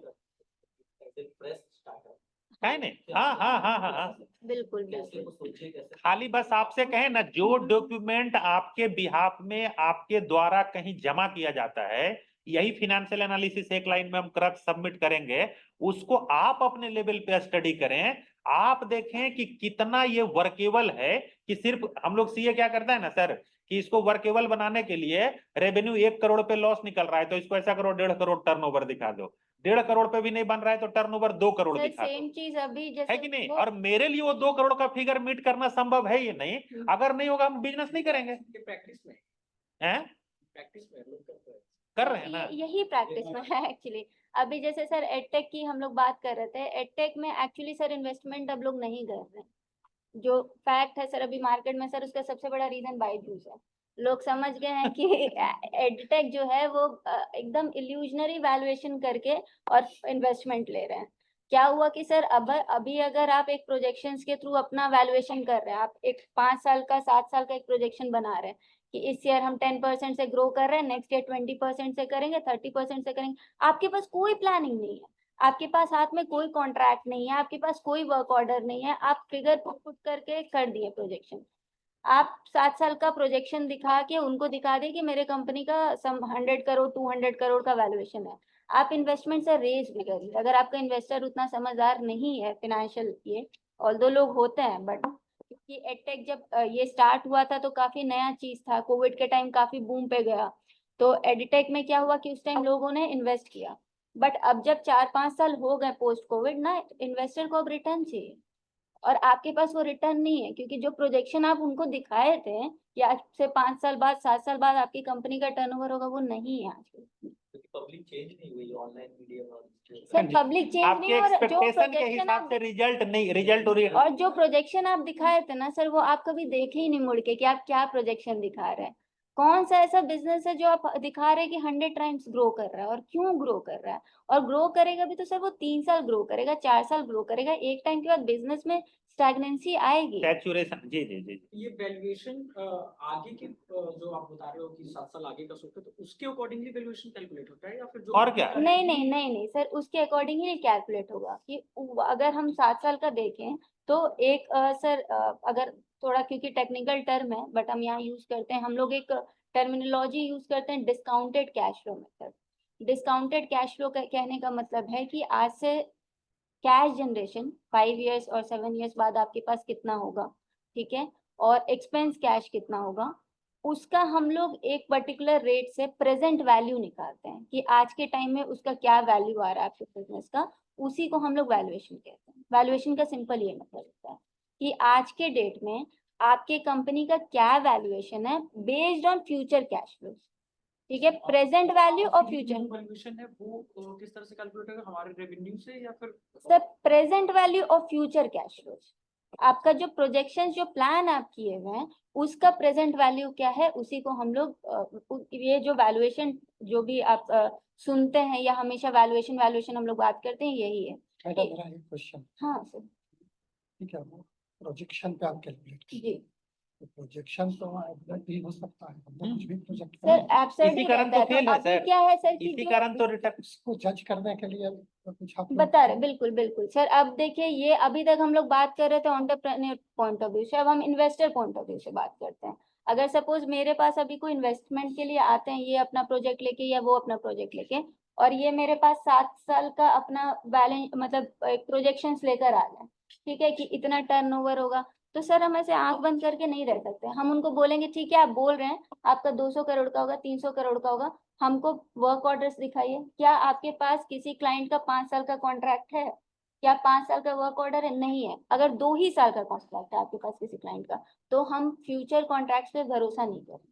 आपका जो 2 साल का कॉन्ट्रैक्ट है हम उसको बेसिस मानेंगे, उस पर हम रिकैलकुलेशन करेंगे और उस पर हम आपको इन्वेस्टमेंट जैसे अब एक सेकंड इंटरप्ट करेंगे, सर ने बोला कि हमको गवर्नमेंट के यहाँ से ऑर्डर मिल रहा था जूट सप्लाई करने का, हम नहीं ले पाए। अच्छा, वो कवर कर रहे हैं तो कर दे। नहीं नहीं नहीं तो मेरा सबमिशन ये है कि अगर इनको वर्क ऑर्डर मिल जाए कि आपसे 1 करोड़ कॉस्ट का 10 इयर्स के लिए हम ईयरली बेसिस पे आपसे जूट सप्लाई लेंगे, ठीक है। अब ये मेरे ही पास आ जाते हैं, है ना, कहते हैं कि अगर हम 1 करोड़ का जूट सप्लाई का हमको रेवेन्यू जनरेट हो रहा है तो इसमें 50 लाख का मेरा इन्वेस्टमेंट है। तो अगर हम इन, अच्छा, कहाँ से रॉ मटेरियल क्या लगेगा, मैन पावर क्या लगेगा, प्लांट मशीनरी क्या लगेगा, इलेक्ट्रिसिटी क्या लगेगा, ट्रांसपोर्टेशन क्या लगेगा, वो फिगर हम, अगर हम इन्वेस्टमेंट, अगर फुल प्रूफ इन्वेस्टमेंट करना चाहते हैं तो इनके प्लानिंग को हम समझेंगे कि कैसे 50% में ये कह रहे हैं कि 50% मेरा इन्वेस्टमेंट ये कॉस्ट होगा और 50% प्रॉफिट होगा। अगर 50% 10% इंक्रीज भी कर जाता है कॉस्ट, 20% इंक्रीज भी कर जाता है, तो 30% रिटर्न तो श्योर है।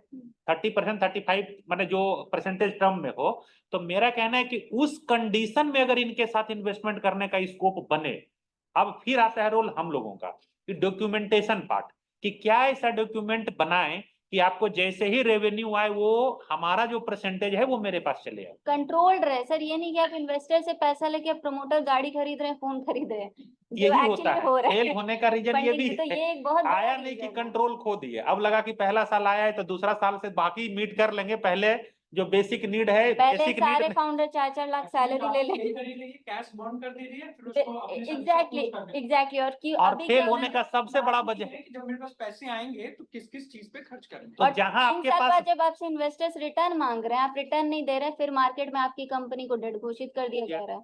कि तो आप जो perform कहे नहीं ना कर कि पाए। जैसे 10 इयर्स का आपके पास अगर ऑर्डर्स हो, अच्छा गवर्नमेंट को जूट बैग लगता है कि आज का रिक्वायरमेंट है कल नहीं रहेगा, हमेशा हमेशा रहेगा। रहेगा। हो सकता है कि क्वालिटी चेंज हो सकता है कि क्वांटिटी कम ज्यादा वाला बैग चाहिए, बट अगर सिर्फ ऑर्डर्स मिल जाते हैं जो जैसे, तो उसमें क्या है ना कि हम लोग जैसे जो एज ए इन्वेस्टर हम लोग अच्छे से जज कर पाते हैं, प्लान कर पाते हैं कि इनके पास वर्क ऑर्डर है, इनके पास ऐसे ऐसे 10 जैसे जो अगर ऐसा दिखाएंगे तो वहां पे इन्वेस्टमेंट हम लोग अपना सेफ सिक्योर मानते हैं। वहां बैंक हम भी जो आपको फंडिंग करती है। फाइनेंशियल फेलियर को हम एक छोटे से एग्जांपल से आपको समझाते हैं। सपोज हम एक बिजनेस स्टार्ट कर रहे हैं और सर कर रहे हैं, हम कल को अपना प्रोजेक्शन दिखाए कि नेक्स्ट ईयर अभी मेरा 100 CR का बिजनेस है, नेक्स्ट ईयर हम 500 CR कर लेंगे, और हम उस पे रेस कर लिए, ठीक है, सपोज हम भी 2 करोड़ उस पे रेस किए और हम इन्वेस्टर को 20% रिटर्न किए।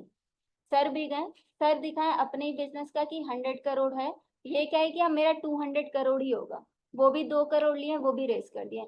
कल को मेरा बिजनेस 300 परफॉर्म किया, ठीक है, इनके बिजनेस से ज्यादा, और इनका 200 ही करोड़ किया, तब भी मार्केट इमेज के हिसाब से आप जाएं, इन्वेस्टर पॉइंट ऑफ व्यू से दिख जाएंगे तो आई एम अ फेलियर और सर का बिजनेस सक्सेसफुल है, क्योंकि इनका प्रोजेक्शन सही था, इनका प्लानिंग सही था, ये जिस प्रोजेक्शन पे वैल्यूएशन रेस किए वो इनका सही था और मेरा गलत था। Over exaggeration. हाँ, क्योंकि क्या आएगा कि 500 CR हम प्रॉमिस किए थे, हम 300 CR डिलीवर, और ये सर कॉमन और ये डिफॉल्ट, 200 किए और ये 200 डिलीवर और ये सर आप कॉमन over डिफॉल्ट है ये मत कि कीजिए। सारे लोग क्या कर रहे हैं ना कि मैक्सिमम कर ले रहे हैं कि हम 100 लगा के 500 तो मिनिमम कमा ही लेंगे। सर कोई 200 बोलने के लिए, दूसरा सर एक और जो अभी होड़ मचा हुआ है फंडिंग में सर, इन्वेस्टमेंट का क्या है, लोग ये तक नहीं कैलकुलेट कर रहे कि क्या आपको यूटिलिटी भी है उस फंड की, मतलब आ रहा है तो आने देते हैं, आने देते हैं, आने देते हैं। अरे एक बार रुकिए, आप सेल्फ सस्टेनेबल बनिएगा ना एक टाइम पे। जैसे अगर आपकी बिजनेस सेल्फ सस्टेनेबल नहीं, आप कब तक फंडिंग रेज कीजिएगा, series A, series B, series C, series D, आपको क्या अभी जरूरत है? क्या आपको सीरीज ए, जो सीरीज ए अगर आप रेस कर दिए तो क्या सीरीज बी आपको अभी चाहिए, या आप 3 साल रुक सकते हैं? बट एक कॉमन क्या है कि नहीं, आना आ रहा है तो आने देते हैं, आने देते हैं, आने देते हैं। वो आने देने में क्या हो रहा है, हाँ वो आने देने में, क्योंकि आप सीरीज बी हमेशा सीरीज ए के वैल्यूएशन से ज्यादा पे रेस कीजिएगा, सीरीज सी ज्यादा वैल्यूएशन पे रेस कीजिएगा। तो जब आप 6-6 महीना के गैप पे सब कर रहे हैं, तो 6 महीना में आपका बिजनेस ऐसा क्या कर लिया कि आप हायर वैल्यूएशन चलेगा? और यही हो रही है कि कल सर को, कल को आपका बिजनेस फेल डिक्लेयर कर देता है, चाहे वो बैंक हो, प्राइवेट फंडिंग हो, अगर इवन अगर आप बूटस्ट्रैप कर रहे हैं तो बूटस्ट्रैप से तो रिस्की क्या हो सकता है, अगर आप बूटस्ट्रैप में जा रहे हैं तो बूटस्ट्रैप में तो आपको और अवेयर रहना पड़ेगा इस चीज को लेकर। तो हम लोग फंडिंग का ध्यान रखें, बट हम लोग फंडिंग की यूटिलिटी को प्लान करें। जस्ट बिकॉज फंडिंग लेना है करके हम लोग फंडिंग ना लें, बिकॉज वही होगा, फंडिंग लीजिएगा, फाउंडर जाके फोन गाड़ी खरीद रहे हैं, उसके बाद जब इन्वेस्टर रिटर्न मांगेगा आपके पास देने को होगा। तो you should know where to stop, कि इसके आगे हमको फंडिंग नहीं चाहिए। हो सकता है आपका बिजनेस इतना ग्रो करने लगे कि लोग आके देने लगे, तो आपको इक्विटी क्यों डाइल्यूट करना है सर? आपका बिजनेस, आप ओनरशिप रखिए ना अपने पास। इसमें रिस्क को कैसे मैनेज किया जाता है? हाँ, रिस्क को सर मैनेज करने का यही तरीका, देखिए अगर रिस्क में 2-3 लेवल पे अगर हम लोग बात करें, तो पहले तो आप अपनी जो भी टीम है, ठीक है, over hire, under hire. Because आपकी अगर हम लोग सर्विस इंडस्ट्री में जाएं, अगर देखिए सर, अगर हम लोग मैन्युफैक्चरिंग इंडस्ट्री या ट्रेडिंग इंडस्ट्री में जाते हैं, तो वहाँ पे जो हम लोग का अभी फिलहाल एक एक कंपोनेंट पे आते हैं। अगर हम लोग मैन पावर एक्सपेंसेस की बात करें तो ट्रेडिंग और मैन्युफैक्चरिंग में बहुत फिक्स रेट है, ठीक है। सर्विस इंडस्ट्री में अगर हम लोग बात करें तो सर वहाँ मतलब सेम काम का आप किसी को 1 लाख भी दे सकते हैं, 10 लाख भी दे सकते हैं।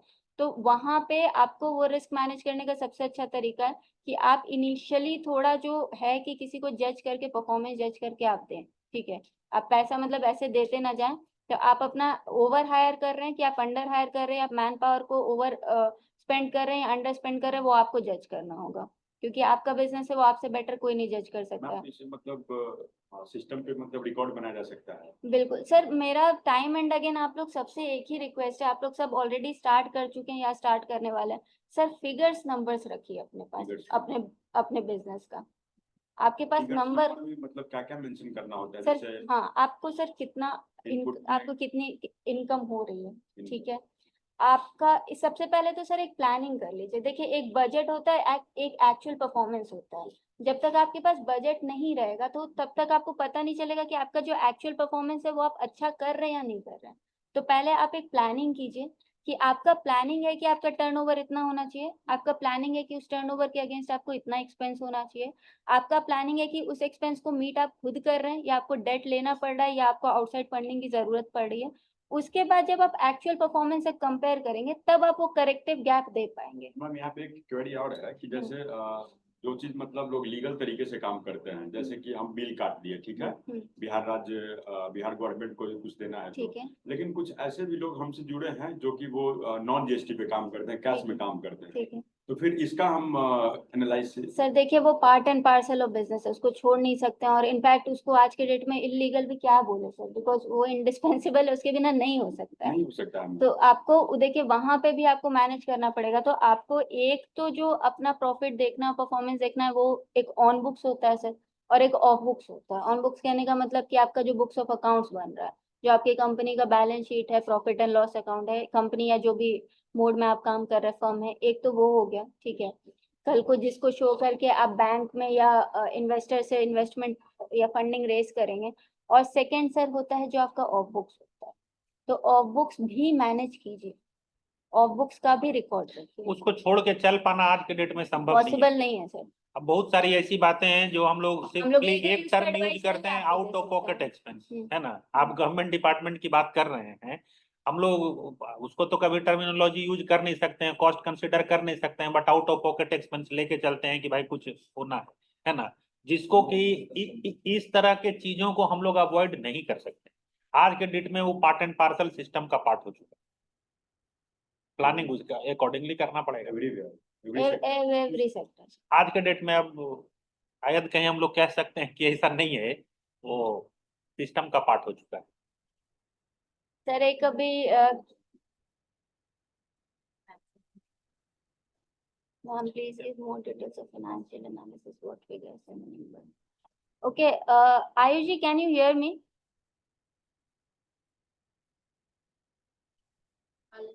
Can you just write whether am I audible? Yes. Okay. Ayushi, financial analysis और जो नंबर्स एंड फिगर्स की हम लोग बात कर रहे हैं, तो हम लोग एकदम बेसिक स्टफ की बात कर रहे हैं, मतलब कोई भी हम लोग टेक्निकल टर्मिनोलॉजी की यहाँ बात नहीं कर रहे हैं। अगर सपोज आपका कोई भी बिजनेस है तो उस पर्टिकुलर बिजनेस में आप जो हम लोग एकदम जनरल बेसिक, अगर कुछ भी कि हम लोग के पास कितना इनकम आ रहा है, क्या कितना इनकम आ रहा है, क्या एक्सपेंडिचर है, तो एक बजट हो, एक एक्चुअल परफॉर्मेंस हो, और एक करेक्टिव मेजर हो कि क्या हम लोग का जो एक्चुअल परफॉर्मेंस है वो हम लोग के प्लानिंग के हिसाब से है कि नहीं। हम लोग उस फिगर्स नंबर्स की बात कर रहे हैं कि अगर आज आप अभी मेरे साथ अगर आपकी बात हो पाती, और अगर आप अभी कोई बिजनेस डील कर रहे हैं, तो आपसे हम एग्जैक्टली पूछ सके कि अभी इस क्वार्टर में आपका क्या रिजल्ट है। तो वो बीइंग एन एंटरप्रेन्योर आपको पता होना चाहिए, ये ना कि बस आप बैलेंस शीट या प्रॉफिट एंड लॉस अकाउंट से वो देख कर बता रहे हैं। अगर कोई स्पेसिफिक क्वेरी है तो फिर बताइए।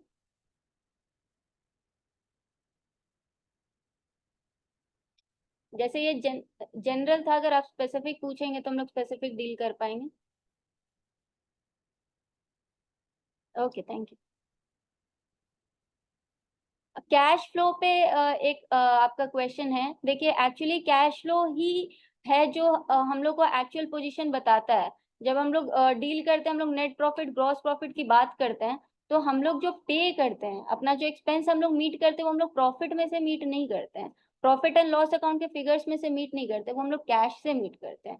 इसीलिए आपके पास अपने प्रॉपर कैश फ्लो का डिटेल्स होना बहुत जरूरी है कि आपका कैश इनफ्लो कितना है और आपका कैश आउटफ्लो कितना है। Cash flow means cash outflow, cash inflow. Cash inflow क्या खर्च कर रहे हैं, क्या इनकम हो रही है।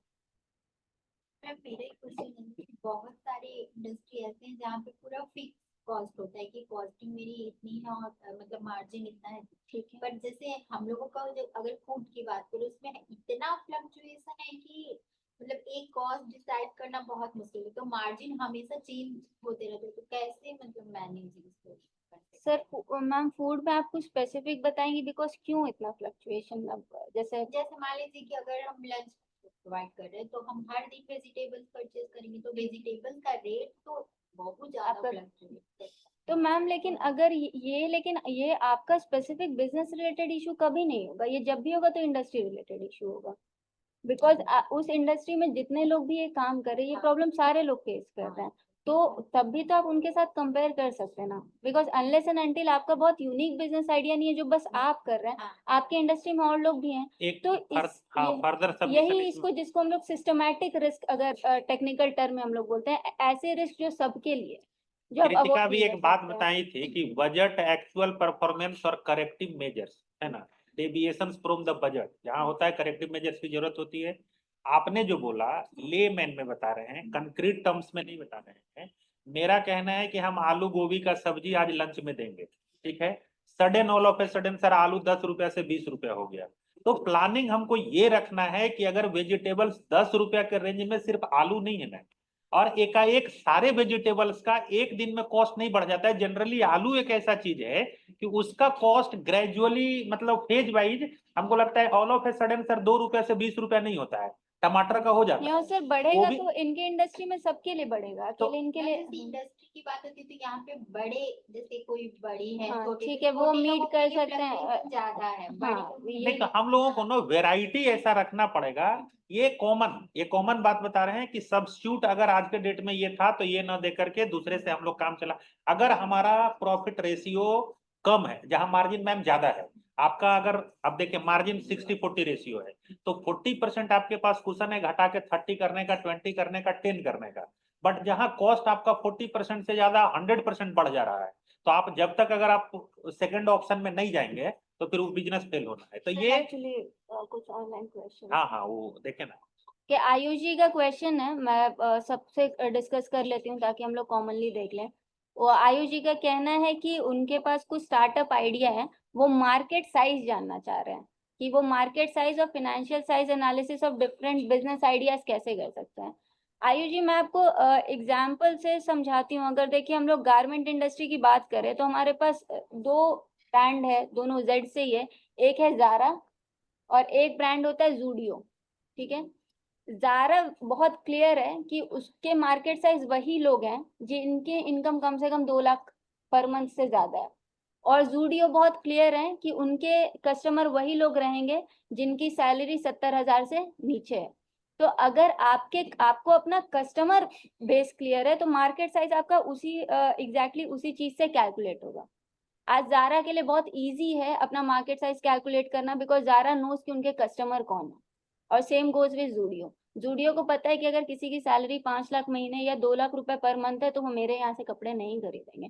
और जारा को पता है कि जिनकी सैलरी 10,000 है, बहुत ज्यादा शौकीन लोगों तो अलग बात है, बट उनको पता है कि वो मेरे यहाँ से कपड़े नहीं खरीदेंगे। तो आयुष जी, आप जो बात कर रहे हैं आइडियाज की मार्केट साइज कैलकुलेट करने की, तो मार्केट साइज कैलकुलेट करने के लिए आपको सबसे पहले अपना कस्टमर बेस कैलकुलेट करना पड़ेगा कि आपके जो कस्टमर है वो कौन लोग हैं, उनका इनकम साइज क्या है, और हमारे कंट्री में या उस पर्टिकुलर सिटी में, उस पर्टिकुलर स्टेट में उस इनकम को अर्न करने वाले कितने लोग हैं जो आपके सर्विस को या गुड्स को परचेज करेंगे। मेरा नाम अजीत कुमार है। ओके, obviously मैं from उनसे एक बार खाली एंड करूंगी। Ayush ji, are you satisfied? Yes, yes. Okay, thank starting, same question actually, follow up on you. Okay, अब हम उसको कैलकुलेट कैसे करेंगे ma'am, like as you mention कि 2 लाख है और 20,000, but how do I get to know किस तरह का एनालिसिस मुझे करना चाहिए इसका? Sir that will be from thorough research.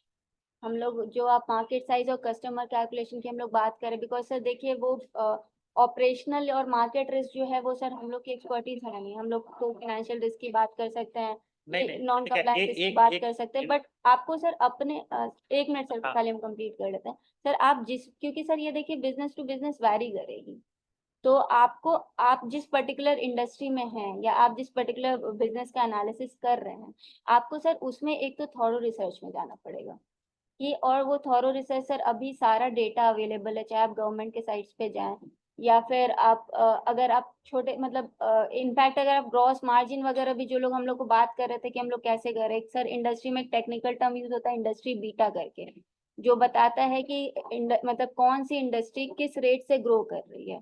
आप मतलब बहुत स्टर्न यूनिवर्सिटी वगैरह का वेबसाइट है या बहुत गवर्नमेंट वेबसाइट्स हैं जिसपे आपको डिटेल मिल जाएगा, तो आप वहां से कंपेयर कर सकते हैं। अब सर इंडस्ट्री स्पेसिफिक जो बात है, अब जैसे गारमेंट इंडस्ट्री है, तो गारमेंट इंडस्ट्री में सर आपको एक डेटा जो है वो कलेक्ट करना पड़ेगा। आप प्राइमरी सोर्सेस से भी कर सकते हैं, जहाँ पे अगर आप इनकम टैक्स के वेबसाइट से डायरेक्टली तो आपको नहीं पता चलेगा, बट आप एक थॉरो ये ले सकते हैं कहीं से कि इंडिया में आपके अकॉर्डिंग एक पर्टिकुलर इनकम साइज जो है कि कितने ऐसे लोग हैं जो 5 लाख से ज्यादा अर्न करते हैं या 5 लाख से ज्यादा कम अर्न करते हैं, और ज्यादा भी अर्न करते हैं तो वो सारे लोग आपके कस्टमर नहीं होंगे सर, वहाँ एज वाइज डिफरेंस होगा, चॉइस वाइज डिफरेंस होगा। तो आपके बिजनेस का सर ऑपरेशनल आपको रिसर्च करना पड़ेगा। सर आप कुछ ऐड हाँ, करो। उसी में कृतिका वाला, सॉरी फॉर द इंटरप्शन, मैंने हम ये कहना चाह रहे थे कि आप जो डेटा की बात किए ना, डेटा में सर हम एक दो सबमिशन खाली यही देना चाहेंगे कि आज के डेट में कोई भी बिजनेस जो सफल बिजनेस है, अगर आप उसको देखते हैं तो बिना रिसर्च एंड डेवलपमेंट किए हुए वो आज के डेट में सफल नहीं है। अज्यूम एग्जाम्पल, गारमेंट सेक्टर की ही बात चल रही थी, तो लो बजट का शॉप, जो लो बजट की चीजें हैं वो हर एक जगहों पे चले होगी तो चलेगा, बट जो जिसका बजट हाई हो, कोई भी जो कॉस्टली चीजें हो, वो हम जान रहे हैं कि अगर पटना की बात स्पेसिफिक लें तो किस एरिया में है ना हाई पेड लोग रह रहे हैं, ये समझ रहे हैं ना मेरी बात। मेरा ये कहना है कि जैसे 2-4 एरिया है फेमस की भाई, इस एरिया में अगर ये शॉप अगर ओपन करते हैं तो हमको लगता है कि इसके कस्टमर मिलेंगे। बट आज के डेट में लो बजट अगर चीजें हैं तो वो कॉमन सब जगह, परसेंटेज कम हो या ज्यादा हो, बट जहां बजट मेरा हाई होता है वहां पे बहुत कम ऐसा यहाँ पे पटना में इवन हम कह रहे हैं आज के डेट में आप कोई भी अगर हमको लगता है एग्जांपल लेके अगर इसको हम लोग समझना चाहें, हॉस्पिटल की बात हो या कुछ हो, हम लोग एक बोरिंग रोड में हॉस्पिटल देखते हैं ज्योतिपुंज हॉस्पिटल, उनका मैंने एक एग्जांपल किसी का पर्टिकुलर लेना ठीक नहीं है, उनका 2 हॉस्पिटल है, एक मीठापुर में है और एक यहाँ है। कृतिका सेम सर्विस का वहां पे कॉस्ट अगर 30,000 है तो यहाँ पे 1 लाख है। खाली इंफ्रास्ट्रक्चर का फैसिलिटी यहाँ कुछ ज्यादा है, जो सर्विस देने वाले हैं वो सेम है, सर्विस जो है वो सेम है, सिर्फ उधर जो पॉपुलेशन है वो उतना पे नहीं कर सकते हैं और उस इंडस्ट्री में पार्ट टाइम उनको वहां भी देना है। इसलिए सर ये सब जिस लोकेलिटी में हम बिजनेस करने जा रहे हैं वहां का लिविंग स्टैंडर्ड, वहां के लोगों का मतलब ये हम लोगों को जज करना पड़ेगा। आप आज के डेट में हम लोग भी बता रहे हैं सर कि अगर आज हम पटना में सर्विस दे रहे हैं तो हम किसी सर्विस का अगर 10,000 चार्ज करेंगे, आज छोटे टाउन में जाएंगे 10,000 में लोग सर्विस नहीं लेगा। तो ये डिपेंड करता है, मैंने सफल होना असफल होना R&D करना ये सब डिपेंड करता है बिजनेसमैन 1-to-1 ये करने पे कि हम क्या करने जा रहे हैं, कौन कर रहा है, क्या करने जा। इवन आप किसी का अगर हम लोग लाइसेंस लेते हैं या किसी का अगर हम लोग शोरूम ओपन करते हैं तो वो लोग भी अपने लेवल मैंने 2-3 टीयर सिस्टम है। एक तो आपको एग्जामिन करके देना है, दूसरा जो आपको शोरूम्स दे रहे हैं वो भी अपने एंड पे देखते हैं कि वो ऐसा एरिया है कि नहीं जहां ये शोरूम से या जो कॉस्टली आइटम्स है ये चल सकता है या नहीं चल सकता है ना। तो ये सब डिपेंड करता है उस पर। सर ये चीजें दोनों मतलब ऑनलाइन ऑफलाइन ऐसा करके रिसर्च और लाइक, देखिए ऑनलाइन तो ऐसा चीज है ना कि वन एंड फॉर ऑल सब के लिए सब जगह से एक्सेसिबल है। आज के डेट में हम कोई मेडिसिन परचेज कर रहे हैं तो आज हम देख रहे हैं गांव में भी जो रिमोट एरिया है नहीं वो भी नहीं नहीं, उनका शायद सर क्वेश्चन है कि कस्टमर रिसर्च ऑनलाइन होना। अच्छा ये हाँ। सॉरी सर मैक्सिमम रिसर्च जो है आपका वो ऑनलाइन आप कंडक्ट कर सकते हैं, ठीक है।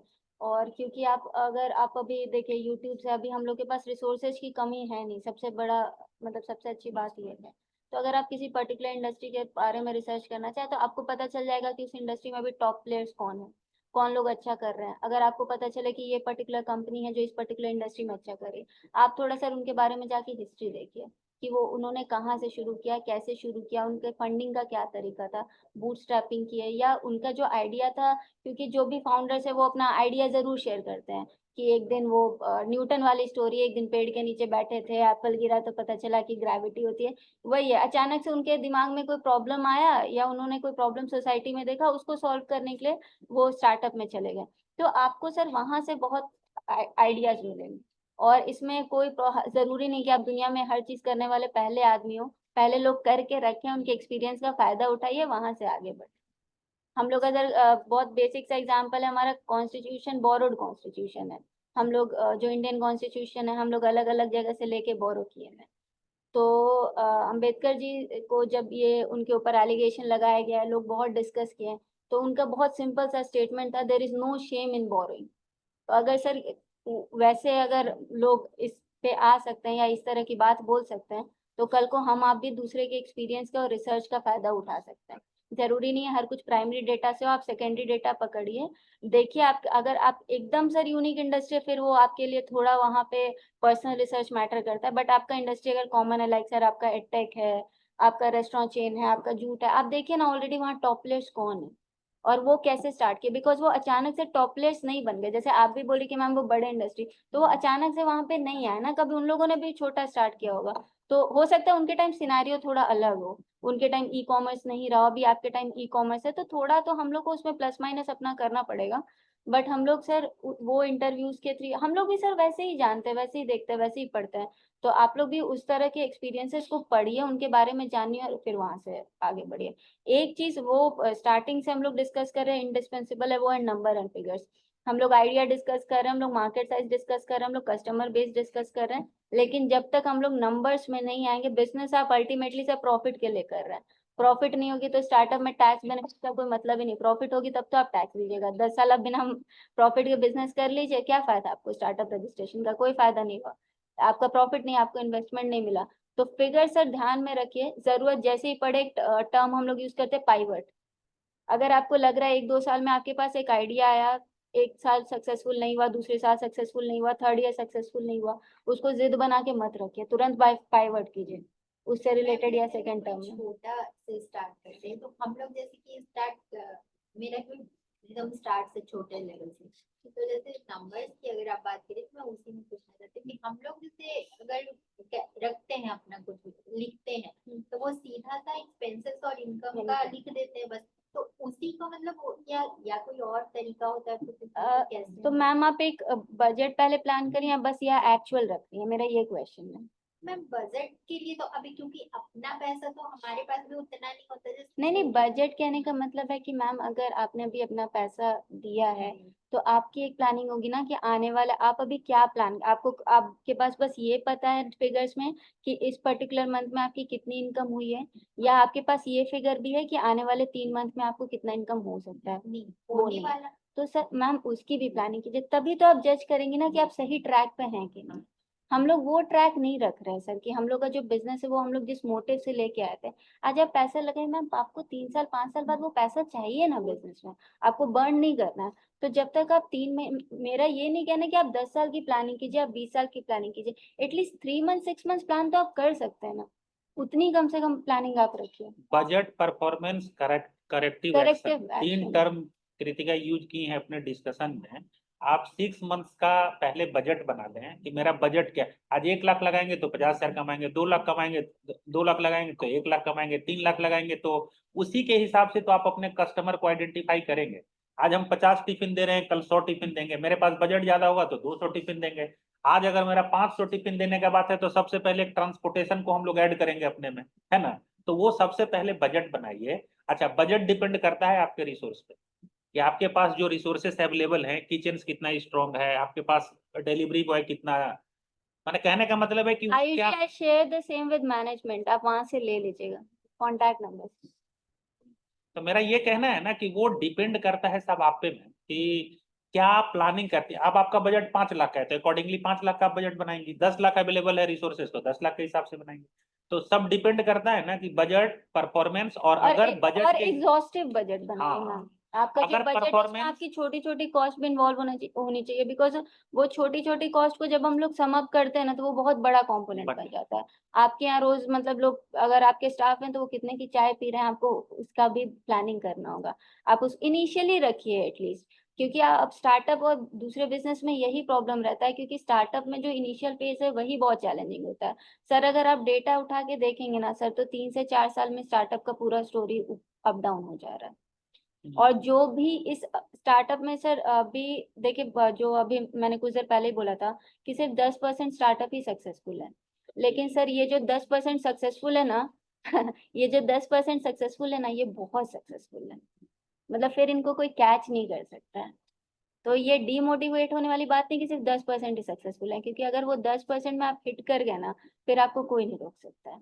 लेकिन आप अगर उन लोग का भी आप रिसर्च प्लान देखिएगा कुछ है, तो प्लानिंग बहुत इंपॉर्टेंट है। और कोई भी सर एंटरप्रेन्योर प्लानिंग नहीं करता है। आपके हिसाब रखने को सर जो हम लोग कहते हैं ना, मतलब कि जोड़ भाग जो हम लोग कर रहे हैं उसको सर प्लानिंग नहीं कहते हैं। आप 5 years, आप बैंक से 7 years का प्रोजेक्शन दिखा के लोन ले रहे हैं, लेकिन आपका खुद का बिजनेस है, आपको पता नहीं कि 6 महीने में आप क्या इनकम एक्सपेक्ट कर रहे हैं, और वो इनकम एक्सपेक्ट कर रहे हो तो आपको 6 महीने में वो इनकम हुआ भी कि नहीं। आप बस अंधाधुंध सेल किए जा रहे हैं और उस पर एक्सपेंस किए जा रहे हैं। आपको पता चलेगा तभी तो आप अपना मैन पावर सर कंट्रोल कर पाएंगे। कुछ खर्च है जो आपको लगेगा इस खर्च की जरूरत ही नहीं, मेरे कंपनी में इस पर्टिकुलर एम्प्लॉय की जरूरत ही नहीं, आपको कैसे पता चलेगा अगर आपके पास वो डिफरेंस नहीं होगा प्लान्ड और एक्चुअल में। तो सर ये आप लोग एक नियम बना लीजिए, हम लोग हैं एनी टाइम हेल्प करने के लिए, यहाँ बीआईए में भी लोग हैं, आपको और भी प्रोफेशनल्स मिलेंगे, लेकिन इसकी एक हैबिट डेवलप कर लीजिए कि आपका पैसा है उसको ऐसे ही मतलब हवा में मत उड़ाइए। उसके लिए आप लोग कुछ कॉल लीजिए अपने पैसे को, बहुत इंपॉर्टेंट है, सबका हार्ड एंड मनी है। अगर दूसरे का बैंक का भी लग रहा है सर, आप खुद का नहीं लगा रहे, बैंक का पैसा लगा रहे, तो वो भी अल्टीमेटली हम लोग का ही हार्ड एंड मनी है। तो उसके लिए आप अपनी प्लानिंग कीजिए और वो रिकॉर्ड्स फिगर्स रखिए। Financial analysis and risk management में यही बेसिक स्टफ है और यही आपको करना है जो आपको कल को सेव करेगा। हाँ। ये आपको ज्यादा पता होगा मैम, जैसे आप हम लोग यही सोचते हैं कि 19% स्टार्टअप सक्सेस हो जाती है, तो नहीं सर 10% होती है। 10% होती है, हाँ। तो सक्सेस शायद अलग अलग तरीके से सोचते हैं हम लोग। तो मेरा क्वेश्चन ये है मैम कि वो 10% जो सक्सेस है, क्या वो मतलब उस लेवल की यूनिकॉर्न की बात कर रहे हैं, या मेरा क्वेश्चन ऐसे है मैम कि क्या 90% स्टार्टअप नहीं क्लोज हो सर, जाती है?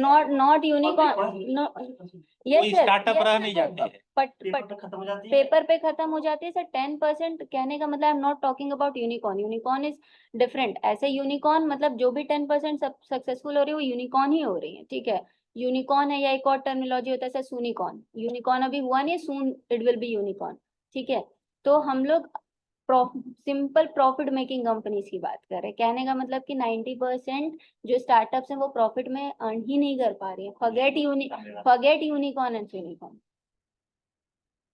अगर मेरे कहने का मतलब कि 10% सक्सेसफुल हो रही है मतलब 10% ही प्रॉफिट में बना है, रही है। क्योंकि बाकी सारे स्टार्टअप्स कैश बर्न कर रहे हैं, उनका कैश बर्न हो रहा है क्योंकि उनके पास फाइनेंशियल प्लानिंग नहीं। और अभी सर आप जो अपने इंडस्ट्री को आप बहुत अच्छे से रीड कीजिए सर। एडटेक में इन्वेस्टमेंट में आप डेट फंडिंग में जाइए और थोड़ा रियलिस्टिक प्रोजेक्शंस में जाइए, आपको फंडिंग मिलेगी। अगर हम लोग एक्सपेक्ट कर रहे हैं कि हम लोग फिर से 5,000 और 10,000 करोड़ का वैल्यूएशन एक लाएंगे और हम लोग एंजल इन्वेस्टर्स के पास जाएंगे, तो अभी एडटेक सबके दिमाग पे चढ़ा हुआ है। बायजूस पूरा मार्केट खराब करके रखा हुआ है, एडटेक में आपको वो प्रॉब्लम होगा। सारे एडटेक इंडस्ट्री के साथ ये प्रॉब्लम है। आपका सर जो आप रेस्टोरेंट चेन की बात कर रहे हैं, आपका काफी अभी इन्वेस्टमेंट मामले में काफी सेफ इंडस्ट्री सेफ है आपका, बिकॉज अभी ऐसा कुछ हुआ नहीं है अभी, क्योंकि नेगेटिव कुछ बेसिक कुछ होना नहीं है, हमें हाँ इंडस्ट्री है और एडटेक में भी सर अपॉर्चुनिटीज बहुत है, अपॉर्चुनिटीज की बात हम नहीं कर रहे हैं। अगर अनरियलिस्टिक फंडिंग का अगर एक्सपेक्टेशन है तो वहां पे प्रॉब्लम। अदरवाइज अगर आप बेसिक स्टफ अपना करेक्ट रखेंगे ना, बेसिक इंटेंशन करेक्ट रखेंगे, तो फिर आप प्रॉफिट में आ जाएंगे, ग्रो कर जाएंगे। क्या कंसल्टेशन सॉरी सर। तो अपने आइडिया के ऊपर कंसल्टेशन ले सकते हैं, कैसे से प्लान कर रहे हैं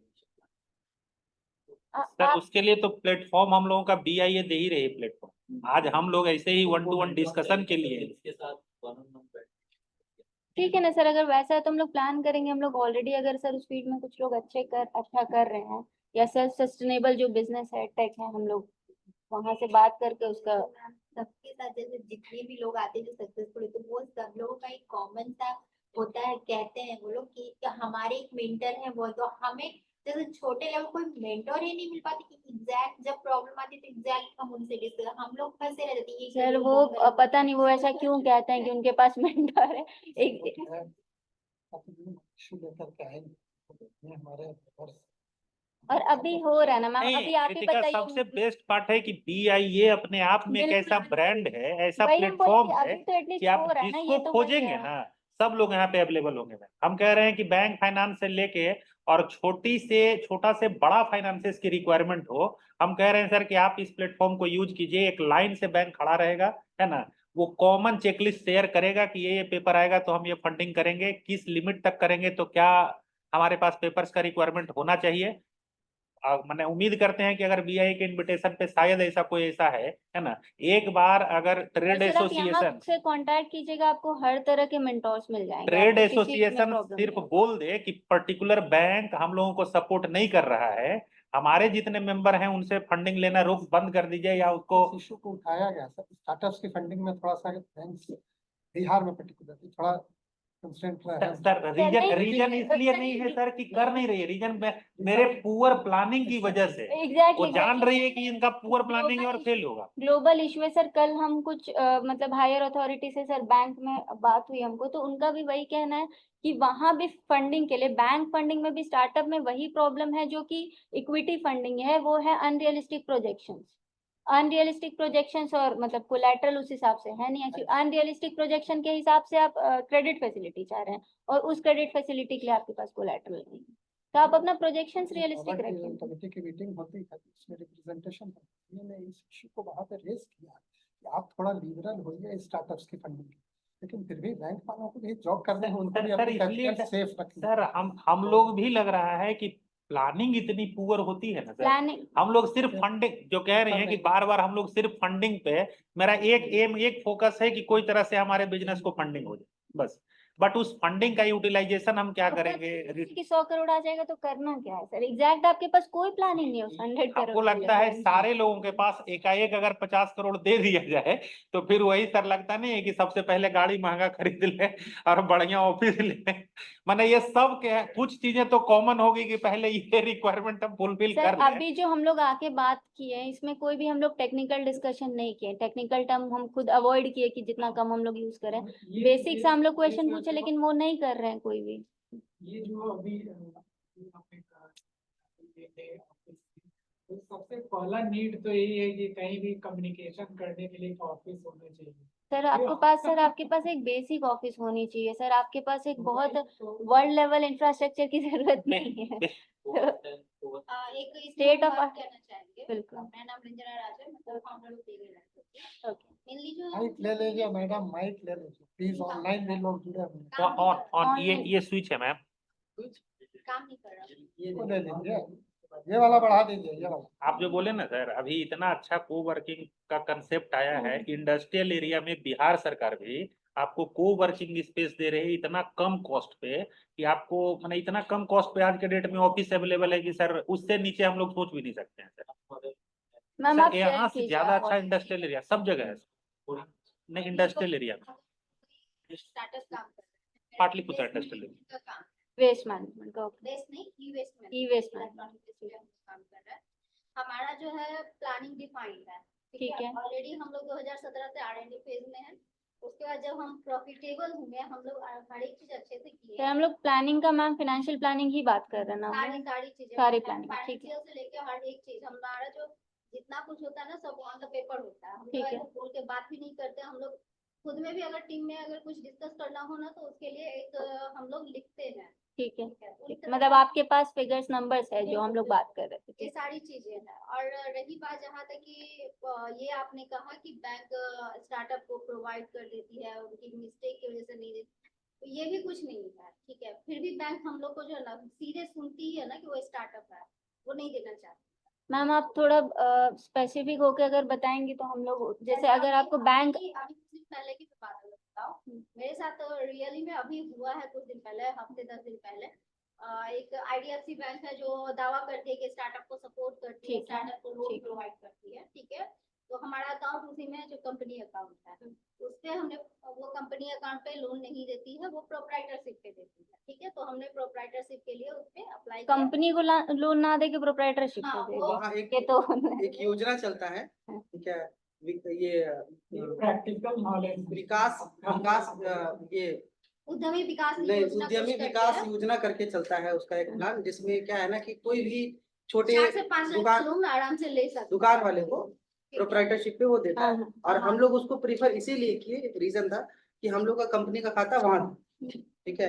एक हम लोग कुछ समय पहले एक अमाउंट इकट्ठा कर रहे थे कि हम लोग के पास इतना पैसा होना चाहिए, तो हम लोग थोड़ा थोड़ा जहाँ हम लोगों से बनता है वहां से हम लोग इकट्ठा कर रहे थे। तो उसमें वो भी था, हम लोग उससे बोले कि आप कंपनी का 50 लाख ट्रांजेक्शन है, आप उस पर दे दीजिए, अकाउंट में भी कुछ पैसा पड़ा है। तो बोला नहीं, हम लोग प्रोप्राइटरशिप पे देते हैं। ठीक हम है। लोग अपने डिस्ट्रिक्ट्स में, यहाँ पर मेन है, हम लोग डिस्ट्रिक्ट्स में एक प्रोप्राइटरशिप का बना रखे। उस पे जब हम लोग करने गए तो फिर वो आकर कहता है कि नहीं, आपका कंपनी का खाता भी है, आपका प्रोप्राइटरशिप भी है, फिर ये कैसे चलाइएगा, वो कैसे चलाइएगा, आपका ये इसमें अलग आदमी क्यों है, verification के आपका नाम अकाउंट पे- दूसरा आदमी क्यों, लड़का क्यों मैनेज करता है। तो इतना ज्यादा घुमा फिरा करके मतलब नहीं देने वाली बात। और दूसरी बात, वो वेरिफिकेशन के नाम पे मेरे कस्टमर से फीडबैक लिया मेरा, ठीक है। उसके बाद जितने भी हम लोग शेयर होल्डर है सभी से उसने बात किया, घर में आकर के एक एक रूम का उसने फोटो लिया, इतना कुछ करने के बाद भी उसने कहा आपका लोन नहीं हो पाया, वो भी कितने दिन के बाद, जो कि ये 3 दिन का प्रोसेस है। और रीजन क्या साइड किया गया कि स्टार्टअप है इसलिए नहीं। नहीं, हाँ, आपका कंपनी है इसलिए। आपका कंपनी है इसलिए। तो सर अभी देखिए कंपनी का तो, क्योंकि आप वो स्कीम की बात कर रहे हैं सर, उस स्कीम में अगर कंपनी को की बात नहीं है, वो तो ऐसे भी जिन वही लोग पता है ना हमें कि अच्छा ये स्कीम आप इसमें ले लीजिए। और मैम क्या फिर ये एक ही पर्टिकुलर बैंक के साथ आपको प्रॉब्लम हो या और भी जगह आप लोग अगर लोन वाले केस में आप जाइएगा ना तो सर मैम आप डायरेक्ट ये बिचवान से जाइए, बहुत बढ़िया से आपका लोन हो जाएगा। मतलब और कोई डायरेक्ट भी जाकर आप मैनेजर से मिलिए, आपका 100% लोन नहीं हो। सर देखिए अभी इसमें सर मिक्स रिस्पॉन्स है, क्योंकि हम लोग के पास सर ऑलरेडी स्टार्टअप में क्लाइंट्स हैं जो क्रेडिट फैसिलिटी ले रहे हैं। 4-5 बैंक से हमने ऑलरेडी बात किया है। डायरेक्ट विजिट कर करके मैनेजर से मिल कर लो। 3 साल का हमारा बैलेंस शीट चाहिए, तो हम लोग अभी स्टार्टअप है, अभी 9 महीने 6 महीने हमारे स्टार्टअप को रजिस्टर किए ही हुआ है, कहाँ से उसको 3 महीने का मिले। वो एक अलग से चीज है, मतलब कॉमन सी बात है कि 3 साल का दे। ऐसा नहीं कि एक बैंक का एग्जांपल है, मेरे पास कम से कम 8-10, अब एक एरिया में 10 बैंक में चले गए तो एक ओवरऑल तो पता चल जाता है ना कि सर देखिए अनफॉर्चुनेटली आपको फेस करना पड़ रहा है। देखिए हम लोग के पास भी सर स्टार्टअप से उन लोगों को क्रेडिट फैसिलिटीज मिली है बैंक से, ऐसे नहीं है कि नहीं मिली है किसी को। कुछ ऐसा जो आप बोल रहे हैं बिचवान का प्रॉब्लम, ये सब है नहीं। देखिए ऑप्शन आपका 1 2 पर्टिकुलर 3 केस 4 में है तो जाइए, हो सकता है ब्रांच चेंज करने पे ऑप्शन आपका सब आपका रिक्वायरमेंट फुलफिल हो जाए, हो सकता है बैंक चेंज करने पे, बट ऐसा नहीं कि स्टार्टअप्स को लोन नहीं मिल रहा है। हम लोग ये मिथ है सर, ऐसा नहीं है ये। बैंक है, पीएनबी है, उसके अलावा और भी आईसीआईसी है।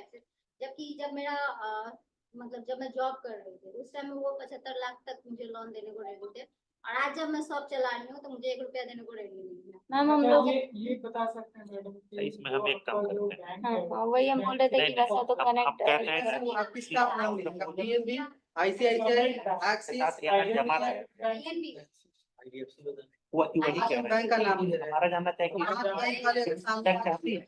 उनके सामने हम ये चीज बोल सकते हैं। नहीं जैसे प्राइवेट बैंक जैसे बजाज सभी बैंक आप सभी, जैसे कि देखिए हम बता रहे हैं, अगर आपको वहाँ का कोई इंटरनल आदमी मिल जाएगा तो हाँ। उससे करवा देगा।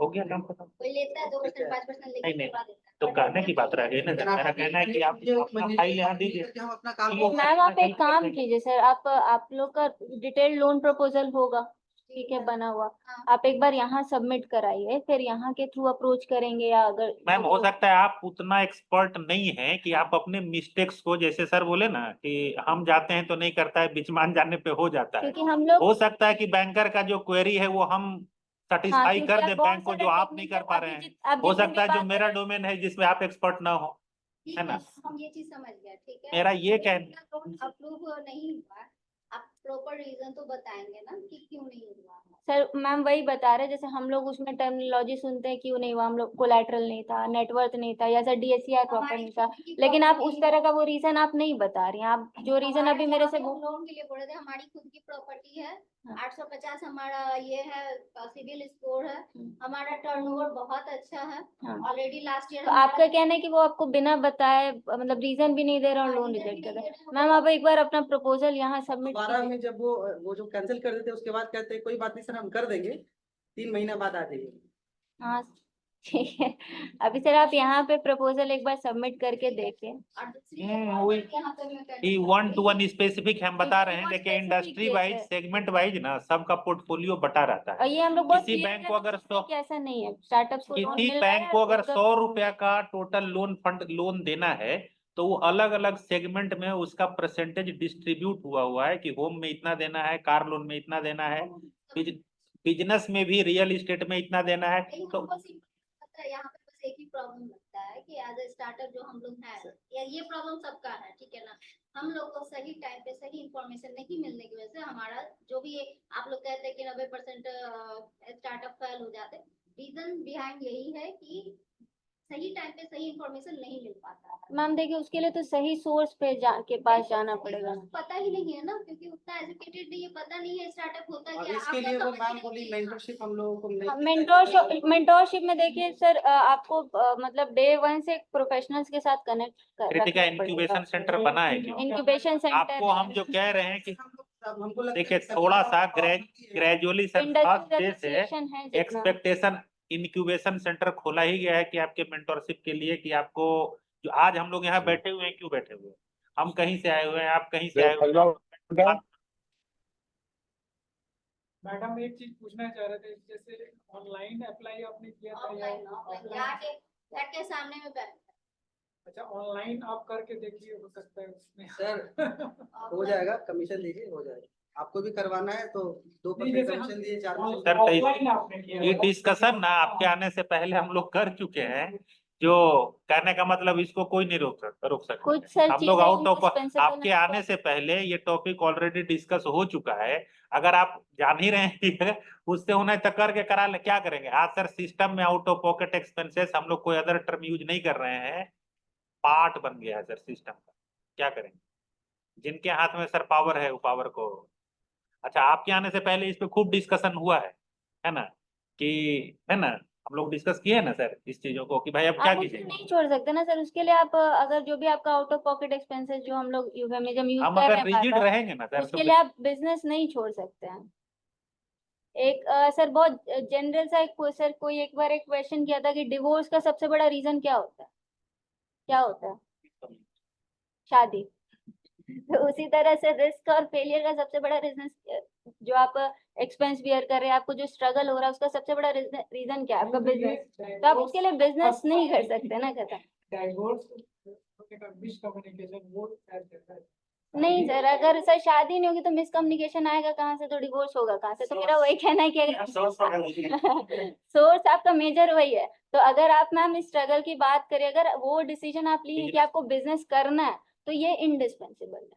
और अगर है कि स्ट्रगल नहीं करना तो फिर आप बिजनेस ही, फिर आप सैलरी आप अर्न कर ही रही थी। अच्छा लगता है कि बहुत जब पहले लोग बिजनेस करते थे तो उनको लोन से इससे उतना मतलब स्टार्टअप हमको चाहिए, फंडिंग चाहिए ना, तो उनको हाँ, मतलब ही था वो। बिल्कुल। लेकिन आज के टाइम पे ऐसा है कि जैसे हम अगर पैसा नहीं लगाएंगे तो लोग हमको नहीं आपको एक्चुअली बताएं सर, अगर इतना इजी फंडिंग होगा ना सर, तो नंबर ऑफ स्टार्टअप्स का देखेंगे लाइन लग नहीं एक्चुअली सर प्रॉब्लम क्या है, जो मैम अभी बहुत अच्छा मैम कंसर्न रेज की पहले के स्ट्रगल नहीं किए हैं इस चीज में। नहीं हम बिल्कुल लोग सर। अभी हम लोग अपने किसी पे भी जो है ना कोई लोन नहीं, हम लोग किए हैं, ठीक है, फैमिली इधर उधर सबसे सब कुछ किए हैं और हम लोग इस चीज को कर रहे हैं। इसी नहीं होता हम भी नहीं, और मैम जो आप बात कर रही थी ना सर, इनका कंसर्न था कि पहले मैम क्या है कि पहले जो एक्सपेक्टेशन ग्रोथ का होता था ना, पहले के एंटरप्रेन्योर्स को वो स्लो ग्रोथ एक्सपेक्ट करते थे, अभी उतना पेशेंस नहीं है। तो आपका ये जो गैप है वो इंफ्रास्ट्रक्चर नहीं है, तो अगर हम कस्टमर को रीच आउट करेंगे तो वो हमको वो वैल्यू नहीं देंगे जिनके पास वो। मैम पहले अगर हम लोग एडटेक इंडस्ट्री की बात करें तो बार बार उस पे आ रहे हैं, क्योंकि अभी देखिए सर, अगर हम लोग एडटेक की बात करें तो एक हम लोग जहाँ पे अनअकैडमी या बायजूस की भी बात करते हैं, तो वहीं पे आप देखिएगा एलन क्लासेस जैसे हैं, जो आपको पहले एक क्लासरूम में है, फिर उन्होंने 2 क्लासरूम बनाया, फिर तीसरा साल लगा उनको 4 क्लासरूम बनाने में, करते करते वो 20-25 साल में एक स्टेज पे पहुंचे, जहाँ पे जो नए एडटेक हैं वो 2 साल में पहुंच रहे हैं।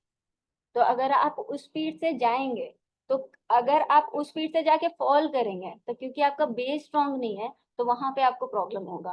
तो थोड़ा आपका मतलब जो ग्रोथ है वहां पे भी आपको देखना पड़ेगा कि आपका ग्रोथ का जो एक्सपेक्टेशन है वो कितना रियलिस्टिक जा रहा है। मैम जैसे कि एक बहुत ही कॉमन सा ये मतलब सिली भी होगा शायद, लेकिन जैसे मेरे दिमाग में हमेशा चलता है जब भी हम लोग मार्केट में घूमते हैं तो एक एनालाइज हमेशा रहता है कि जो बड़े ब्रांड्स है, अगर आप जाके देखिए जैसे सिटी सेंटर हो गए बहुत बड़े बड़े, तो वहां पे सिर्फ जो उनके स्टाफ होते हैं वही नजर आते, लेकिन अगर आप लोकल शॉप में चले जाएंगे तो वहां पे एक्चुअल कस्टमर, तो मतलब जो ब्रांड से या लोकल से मतलब कैसे अगर उनको प्रॉफिट अर्न हो रहा है या सिर्फ वो ब्रांडिंग दिखा रहे हैं कि हाँ मतलब मेरे पास में प्रॉफिट है, या एक्चुअल में भी उनको प्रॉफिट है उतना सैलरी उतना मतलब सब कुछ दे करके, क्योंकि उनकी सेल जिस तरह से है और जो कम रेंज का सेल है, मतलब ये दिमाग में हमेशा ही चलता रहता है। क्योंकि मैं बोली थी कि सीली हो सकता है, लेकिन नहीं नहीं मैम, ये बिल्कुल सिली क्वेश्चन नहीं है ये चीज, मतलब हम लोग के भी सर मन में आता है तो उसके बाद फिर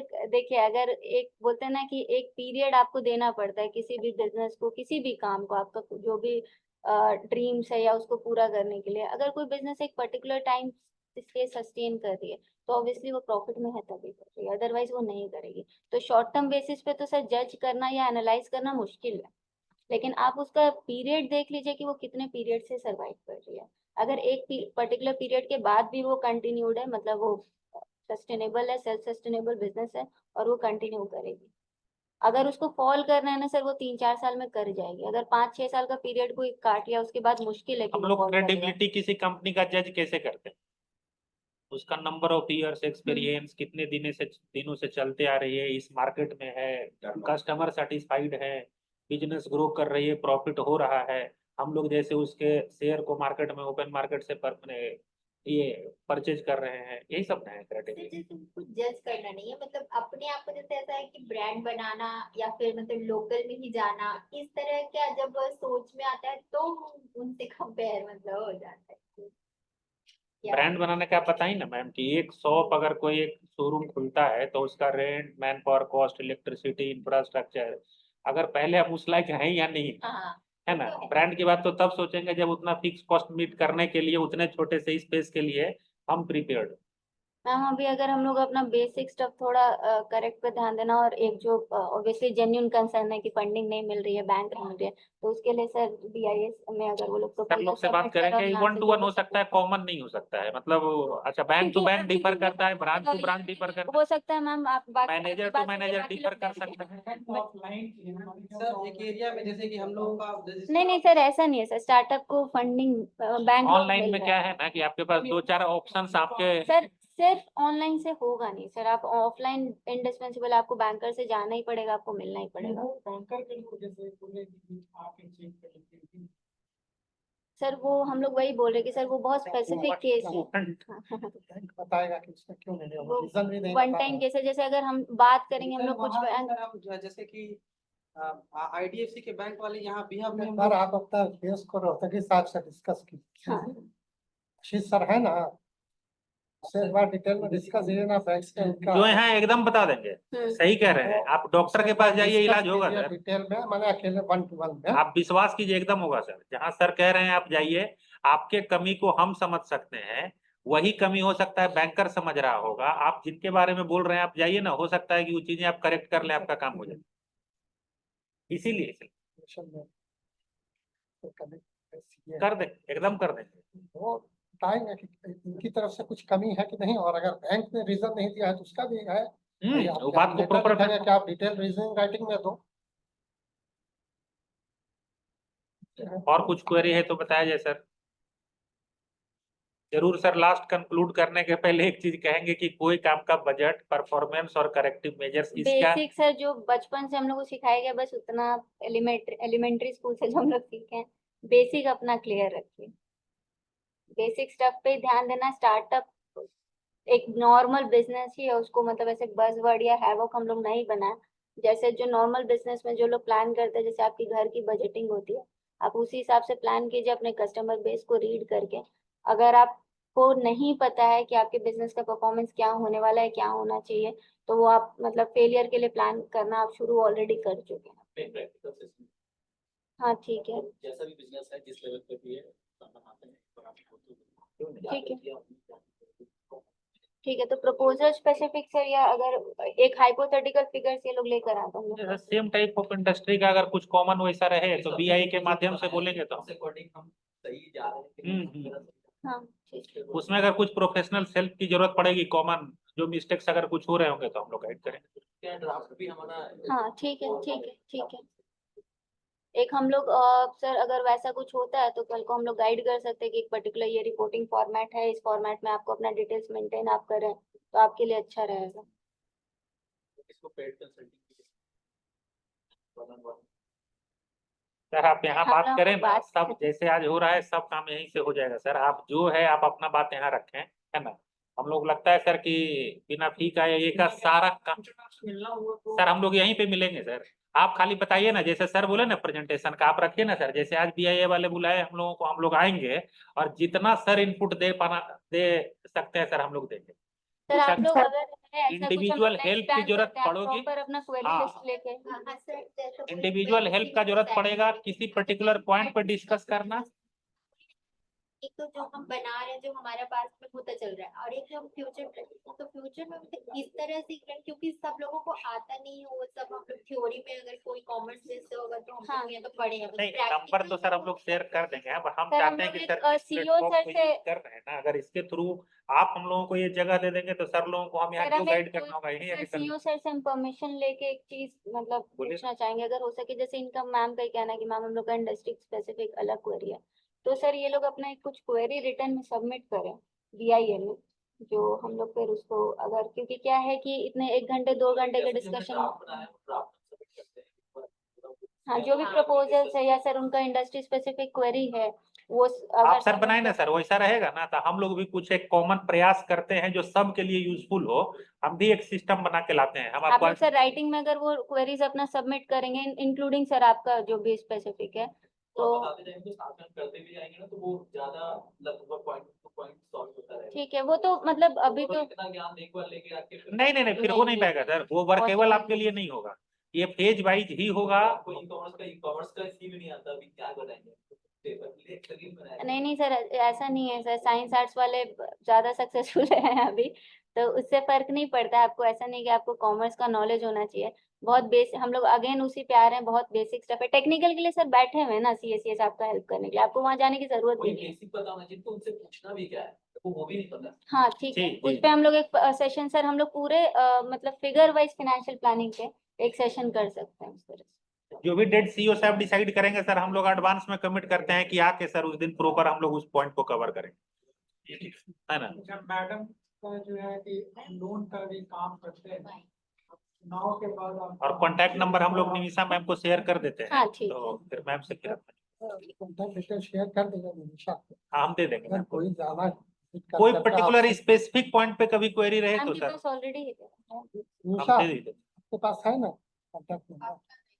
ठीक हम है अभी दे देते हैं। जी जी जी। जी।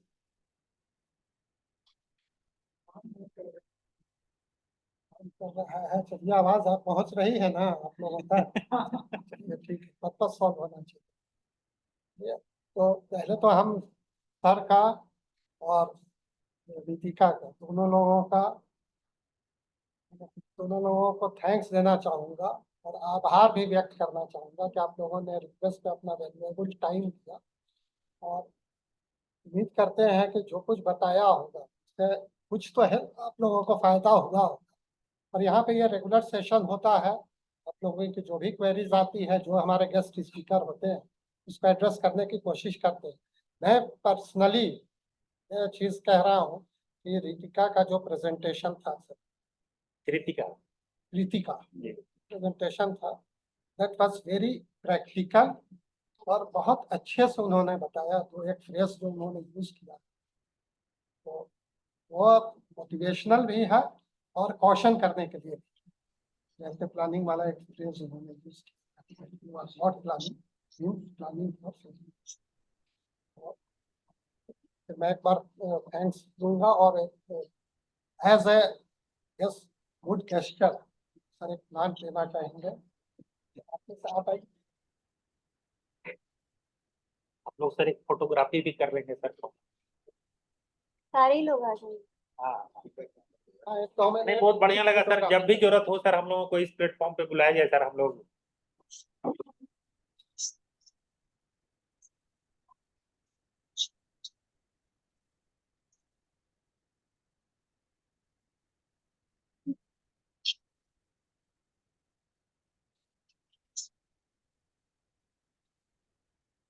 मिलेंगे।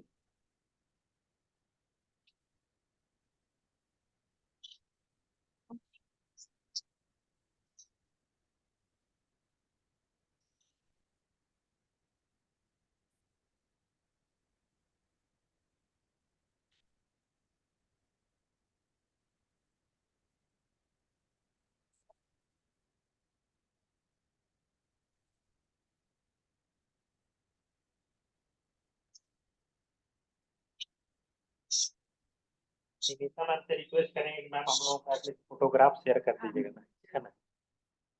मैम कुछ कॉन्टैक्ट नंबर के लिए आयुष वगैरह अप्रोच हाँ, आपका कार्ड। हाँ एक ग्रुप फोटो हाँ। आ जाओ हम ले लेंगे।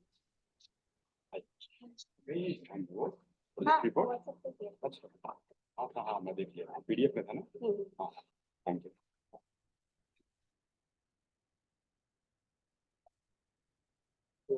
थैंक यू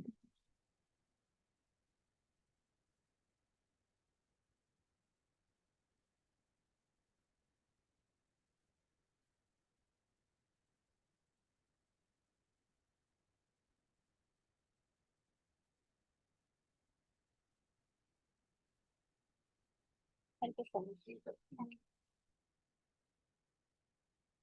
नंबर है जी जी गया में जी वो मैन्युफैक्चर कम हैंड हम में लोग जी ऐसे ऑफ रिस्पेक्ट अरे नहीं सर करते हैं जी जी जी मुझे मानपुर में सर